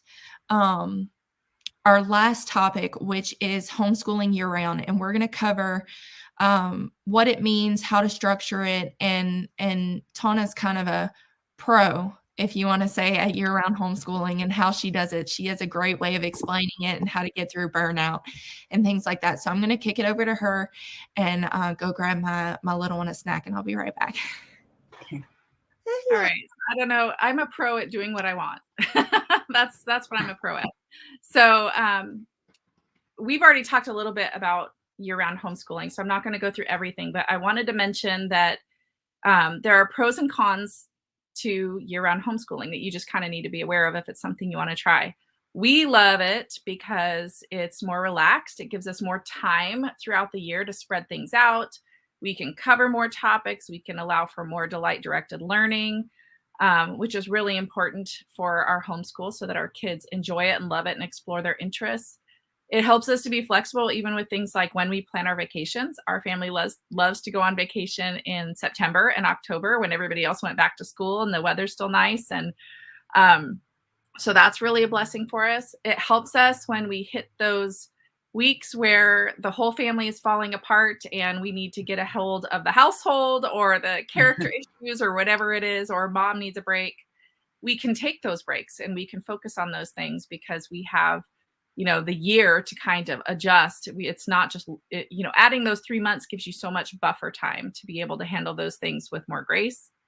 For us, it helps with retention. So not taking a giant break in the summer or whenever helps us with things like math retention and writing skills and things like that. And also for our family, we found that we really thrive with a routine that's flexible. It's not rigid, but to have a routine that carries us throughout the entire year, rather than taking a whole summer off, it really helps us. So our kids are used to what we call light homeschool days, where, I'll be like, we're having a light homeschool week, or it's a light homeschool day. And they know that that means piano and math and one other topic of their choice. So they don't get to pick with Bible. They always get Bible with. So that way, if I this week is a particularly heavy week for me with other obligations, so I'm able to make it a light homeschool week and they know the routine. And because we homeschool year round, the other topics aren't getting neglected. They're just not happening that week. There are some downsides. First of all, we can have sometimes at the beginning of the year, we know this, when you set New Year's resolutions or whatever, you can have a false sense of, I have plenty of time. And by the time you get to the end of the year, you're like, I didn't do any of that. Or, I only did it in January, because you think I have all the time in the world to work on these things. And then you get to the end of the year and it's like, oh no. So doing planning. I mentioned that we do a yearly sketch of the year and then we do quarterly planning. That has helped us to be able to not slip into complacency or thinking we have all sorts of time in the world and then having to scramble at the end or realize that we are far behind what we were hoping to be at. Burnout can be a real struggle for, mamas who do year-round homeschooling. If you don't plan in those intentional breaks And if you get caught up in thinking, well, if I homeschool year round, my kid's going to be a genius and they're going to know everything because I'm in a homeschool all year and that's all we're going to do. Just don't do that because you'll get burned out and your kids will hate homeschooling. So make sure that you're building in regular breaks. However you want to do that, just make sure you build in regular breaks and you're not trying to cram things in. And then, every time I say that I do year-round homeschooling, somebody asks, well, how do you, does that mean you don't have traditions at the beginning of the year? Or how do you know when the year ends? Or, your kids don't get to have first day of homeschool celebrations? And no, we do all of those things. We just pick an arbitrary date and we make that this is the beginning of the homeschool year, and we go do fun things, and we have, milestones throughout the year that we just decided on. So you get to do what you want. That's my gift to you. You do what you want. You can build all those things in. You're not missing out on anything. The beauty of that, of year-round homeschooling is it can happen as long as you're unaccredited, but no matter what curriculum you use, whether it's a box curriculum or whether it's eclectic or whether you follow some kind of online schooling, virtual schooling, you can do it on your schedule and when it fits for you. Like I said, we pastor and we do a lot of traveling, and there's a lot of things that go on, a lot of moving parts. And if we need to take time off, we just do it. That's where evaluating your homeschool comes in to say, okay, we still have this much time. And we still need to complete this many things, or we still have these goals that need to be met. So it's still it's still planning, and it is still a school year, per se, but it is to your timeline. Like Tauna said, if you're facing that burnout, then take some intentional breaks. And that's where, like me, I don't usually do this, but Richie had mentioned it before we did our last webinar, and it was she takes the whole month of December off. And I was like, why didn't I think of that? So we schooled like the first week of December, and then all kinds of crazy things happened. And I was like, we're just taking off the rest of the month. And then I'm having a baby next month, so we may take off the whole next month.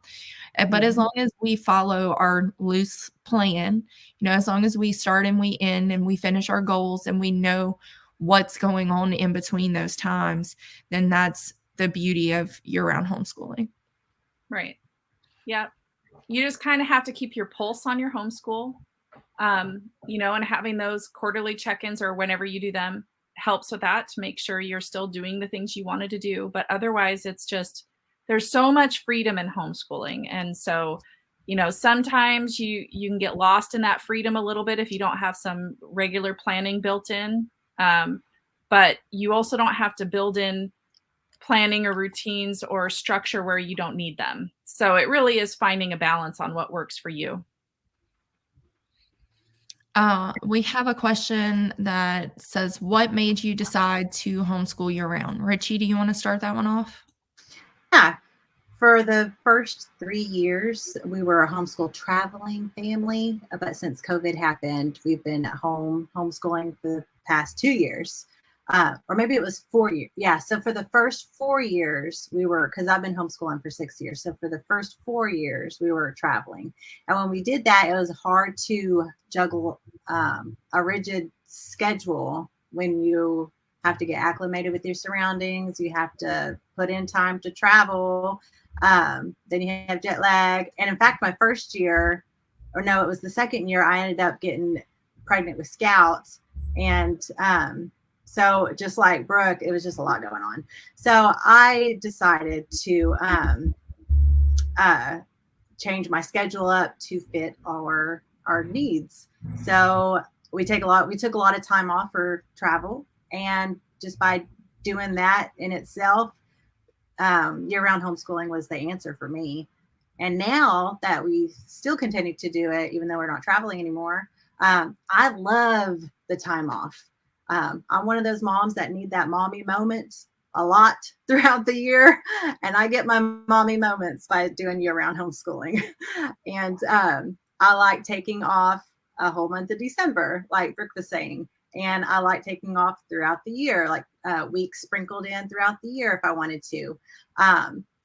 It doesn't really matter what your schedule for year-round homeschooling is, to me, as long as you have that goal, like the 180-day kind of goal, like how many days you want to homeschool during the year. And I only say 180 days because that's traditional for like the public school system. So I just stick with it.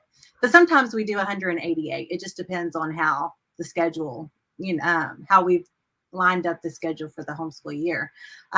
But yeah, in my book, you get 50% off with the code homeschool. And I talk about how to homeschool year round. I even put in, I think there's 7 different homeschool schedules I wrote that you could follow and you could pick from.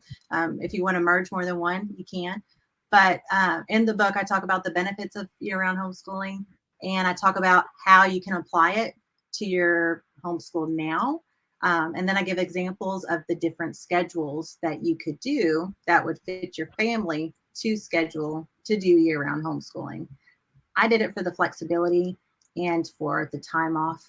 I initially did it for the travel, but now I do it for the time off and the flexibility. So that's why I started year-round homeschooling. What made you decide, Tauna? I don't really, we've always done year-round homeschooling, and I don't know if I mentioned it, but I like to do what I want.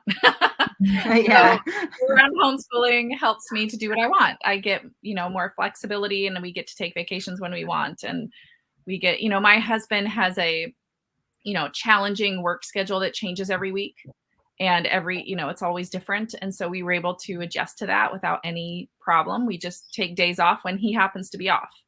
So following that same kind of model with our whole year has really been helpful to me. And we don't really track how many days we do. The only counting I do really has to do with, okay, we have this many weeks of this history, level for the cycle we're in, or this math curriculum, and I want to finish by a certain time. And so, where are my milestones there? And that's the only thing we do. Mm-hmm.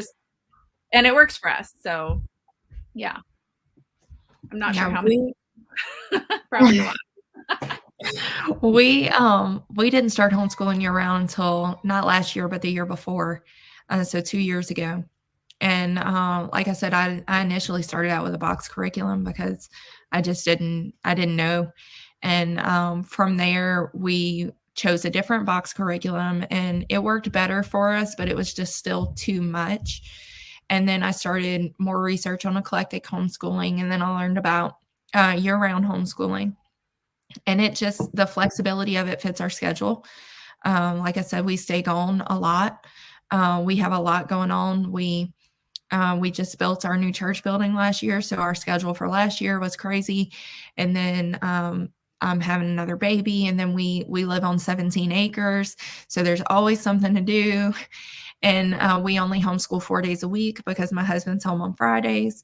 So it just made sense for us that there was no constricting time schedule, like, oh, I have to start by this date and I have to finish by this date, and we can't take any time off. We have the opportunity to take time off that when we have sick kids, or when something's going on, or when we want to plan a field trip, or, anything like that. The flexibility of it and the opportunity to make homeschooling work for us, work for our schedule, not fit homeschooling into our schedule, but really make homeschooling work for us, for our family, and enjoy it and be able to be successful at it. Was year-round homeschooling was the answer. So that's how we chose. I know someone else said, did you ever give up on year-round and then return to it? I've met moms who started year-round and then switched after a year or two. I don't see us ever going back. And I know Tauna, you've been homeschooling for 8 or 9 years now, and you've been doing it from the beginning. Yeah. Yeah, the only time I've heard that I kind of get is that when kids get older, like into the, they're in teens and high school years, if they have friends like in their youth group or whatever that are doing more activities in the summer so that they can take advantage of those. That makes sense to me. So far, we haven't really come up against that. We just do light homeschool days during those weeks and, make progress in the subjects that we need to make progress in. So we just kind of work around the camps or the events or the activities that they want to do. Someone said, I work full time outside of the home, so we can only do school for a few hours a day. So let's see. So we do school every day. Is this okay? If that works for you, it's absolutely okay. Like I said, we do 4 days a week. I know some people that do 5 days a week. If you can fit a week of homeschooling into a day, I don't necessarily suggest it, but if that's what you want to do, then go for it. Make your homeschool work for you would be my answer to that. Unless someone else has a rebuttal to that, I don't see where in homeschooling every day would be an issue. Yeah, we homeschool probably about, if it's a full homeschool day and we're doing it like max, like we're really doing it, then I would say probably about 4 hours for everybody. But if we end up getting in a long discussion, for example, in history, then we might end up doing it 3 or so hours. But I would say typically it takes about 3 to 4 hours every time we homeschool. And I homeschool the 2 kids, and they normally homeschool all the subjects together except for math. So yeah, it probably takes us about 3 or 4 days, and we homeschool 4 days a week too. Tauna, do you are your kids more independent learners, or do you do like group schooling, or how do you structure that? We do history all together. And so now as they grow older, we're kind of dividing up into sets. But as far as everything that everybody does together, we do Bible all together and we do history all together. And then my older kids will go off and do their own separate Bible notebooking and history notebooking and reading on their own relating to what we did. We work everything else in to, I'll sit my younger kids down and work with them for an hour, and we get all the rest of the subjects done in that hour. Like, I'll just go round robin around the table, and they'll finish up all their math and their handwriting and all of those things. And then my older 3 kids are more independent. And so once we're done with our group time, they'll go off and do their own thing and then come back and check in with me when needed. So it works out pretty well. It's interesting as they grow, it's fun, but it takes some time to figure out how all those logistics work. But so far we do probably a couple hours together total. And then the olders go off and do their extra stuff that they need to accomplish. I am very apt to go the independent road where, yes, there are those subjects that we'll do together. We'll do Bible together. We'll do history together. We do our read alouds, things like that. I enjoy those things together.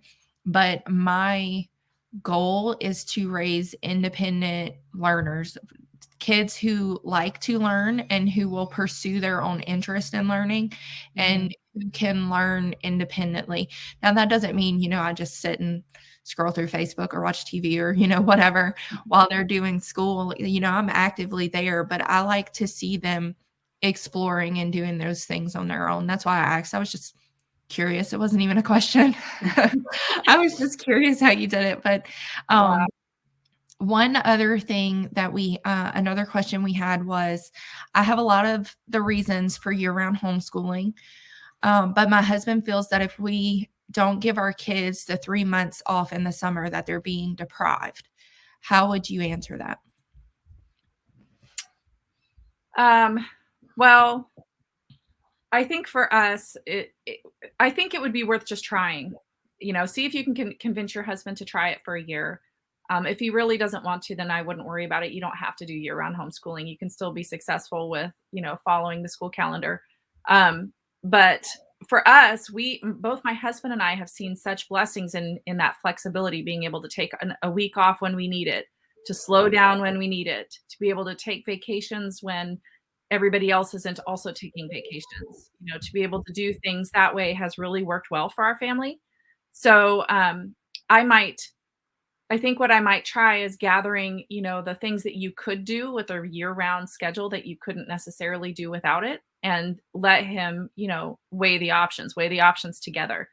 But if he's up for trying it for a year, then you could just try it and see how it goes. I feel like our kids have benefited from not having the 3 months off in the summer. So I don't think we will ever do that. Of course, now that I say that out loud, we'll probably do it. We kind of fall apart when we have long breaks. Everybody falls out of rhythm. We're all a little frustrated. Nobody wants to get back into it.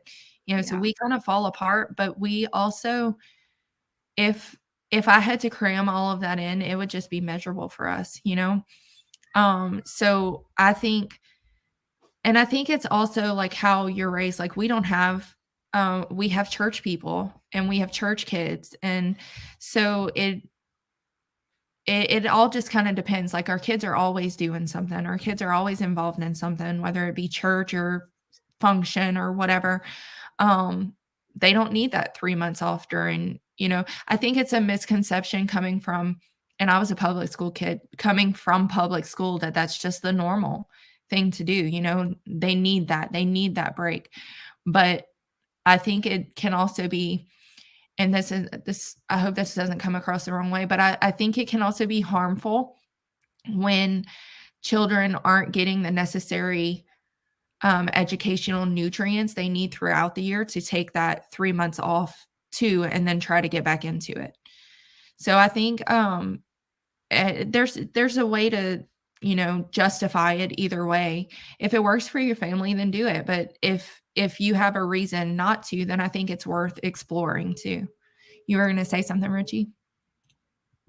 I was, but I forgot now. But I see Miranda's question, and I wanted to answer this real quick. Go for it.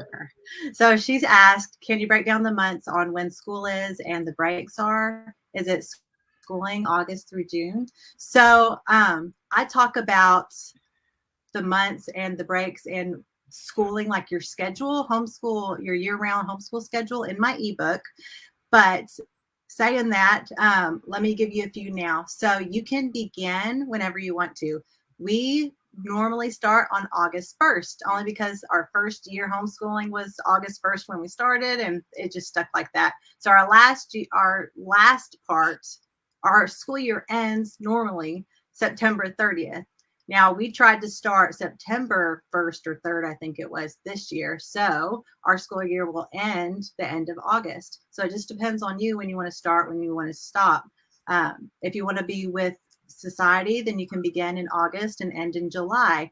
Or there's a lot of people a lot of homeschool families like to begin in January, and then they end in December, and they take that entire month off of December. They use that like a celebration period. That's when you can do your homeschool planning for the following year. So it's completely up to you when you want to begin and when you want to end. Just kind of think about what you are already doing. And if you want to begin year-round homeschooling, just start right there. If you normally begin in August, then just start in August and then end at the end of July. Now, how the breaks are for each month, that's when your year-round homeschool schedule is. So I talk about 7 different ones in my ebook, but some of them would be, for example, like the Sabbath schedule, which is 6 weeks on and 1 week off. So you would homeschool for 6 weeks, and then you would take off a week. Homeschool 6 weeks, take off a week. That ends up being six weeks throughout the school year. So you would have 6 terms, or you can do quarterly, or like 9 weeks. So it would be 9 weeks on and then 2 weeks off. And I think that ends up being 4 of them. So it would just be like, quarterly terms like Tauna was talking about. Then I think you can do 4 weeks or 4 days a week, and then take off whenever, really. But normally, or actually up until the past couple of years, I would decide how many school days. Now, this is kind of getting into it. If you're like nerdy like me and like to plan and stuff, this is what I did. So I would take 180 days is how many, right? My goal for the year. Then I would divide, then let's say I want to take off December. So I would divide 180 by 11 months. I end up getting like 17 and dot whatever, or I think it's 16 dot whatever. So it ends up being 17 is the number, right? That's telling me I need to homeschool 17 days every month. And once I homeschool that 17th day, I'm off the rest of that month. So you could do it that way, which is what I liked to do for a while there. So all you have to do is know how many days you're going to homeschool, take off whatever you want to take off on your planner, like take a calendar, a year calendar, mark off the days you want to take off for the year, whether it's birthdays and vacations and holidays. And then you just want to pretty much divvy it up. So you want to, if you're going to not take off a whole month, then divide it by 12. If you want to take off a whole month, divide it by 11. And when I did that, that gave me the rest of the month off. And I didn't do the 6 weeks on and 1 week off kind of thing. I just knew that if I homeschooled for 17 days this month, then I can take off the rest of the month. And then the next month comes around, I just have to homeschool 17 days, so you can do it that way. So it's completely up to you how your schedule looks like. But I think for me, I think it's important to know how many days you want to homeschool whenever you begin year-round homeschooling. For me, that's how I can keep up with my schedule. Now, you might not need to. You might just want to homeschool until you're done with the curriculum for the year. It's completely up to you how you want to do that. But that's I wanted to answer that question because I speak specifically about that in the ebook. I can't hear you. Sorry, my kids came in, so I turned my mic off. But I'm going to cap this as the last question because we've gone way over time. So the last question, and it's going to be for Tauna, because I know you said that you are part of your state's homeschooling thing. And so it says, where I live, the government has certain requirements, including submission dates for year-end grades and renewal submissions, curriculum, scheduling documents. She wants this homeschool year-round, but it makes it hard to embrace that flexibility. How do you navigate state requirements with this method and ideology? Is this for Tauna or for Tauna? Tauna? Yeah, I'd be interested in knowing what state she's in. But you do have to follow your state guidelines. So it does make it more challenging. I would suggest trying to find a local homeschool organization in your state, or a local support group, or a Facebook group for your state, and asking, because I can almost guarantee you there are year-round homeschoolers that are available who do meet your state requirements, but are still enjoying the flexibility of year-round homeschooling. So, that particular thing is so specific that I would go find those groups and ask other homeschool moms how they do it, because you'll get a variety of answers on how they accomplish year-round homeschooling. But as long as you are submitting your state requirements, submitting the information you need to your state, or however that works for your state, every state is so different. A lot of times you can do the homeschooling, the actual homeschooling can happen whenever you want. So it could be happening all year round, but you're submitting your information on those specific dates. So you would just need to be careful on collecting your records in whatever way was appropriate for the requirements you were trying to meet. I know that's not a specific answer on how for you to do it, but every state is so different. It is important to meet your state requirements, I think. So I would look for some local groups that you could plug into in a state organization for your homeschool. Yeah, I think it just depends on what exactly your state's requirements are and how you can make those requirements fit. Because I know, like, some people say it has to be, for example, 180 days. Whether those 180 days are consecutive, or whether they're throughout the year, or whether they give you a start date and a finish date. All of those things. I think it really just depends, but reach out. I think that HSLDA may even be able to help with that and get you maybe requirements, or get you some clarification on those requirements or anything. So, but we're kind of just going to wrap it up. I know we've been going, this has been amazing. I hope everyone has enjoyed it as much as I have. I appreciate Tauna so much for coming on. After the webinar is complete, a couple hours later, everyone who has attended or wanted to attend and didn't make it but registered will receive the replay. It takes a little bit of time to process, but it will be posted on our blog as well as on our channel here on Big Marker, which is the program that we use. In your email with the replay, it will also include all of the offers, links to those offers and things like that for you to go back and look at. You can reach any of us on our social media channels. Richie is at Homeschool and Humor. Tauna is at Proverbial Homemaker. I am at either Digital Grab Bag or The Fervent Mama. So, and if you need anything, you can always reach out to us via our Facebook groups, our Facebook pages, or email, or any social channel that you find us on. So if at any time you have questions about your homeschooling, we are here for you. And any other questions, we'll try to answer in some of those questions in the poll. I'll get with Richie and Tauna and maybe put together a few little snippets of information for you guys and send that out soon. But I just want to thank Richie and Tauna again for being here with me. And I hope everyone enjoyed it. And we hope you have a great year for 2022. We hope that we gave you some ideas for planning and for creating a successful homeschool. And we just appreciate you guys being here.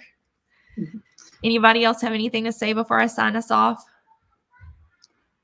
I've enjoyed it, and thanks for having me. And I'm happy to have done this webinar. And I even got some ideas myself from you ladies. So thank you. That was a lot of fun. I hope to connect with all you homeschool mamas in other ways. So be sure you pop over to the Facebook group or email me if you have any questions for me directly as well. All right. I appreciate everybody for coming on, and you'll receive a replay of this recording as soon as it's done. So we'll see you. Bye-bye.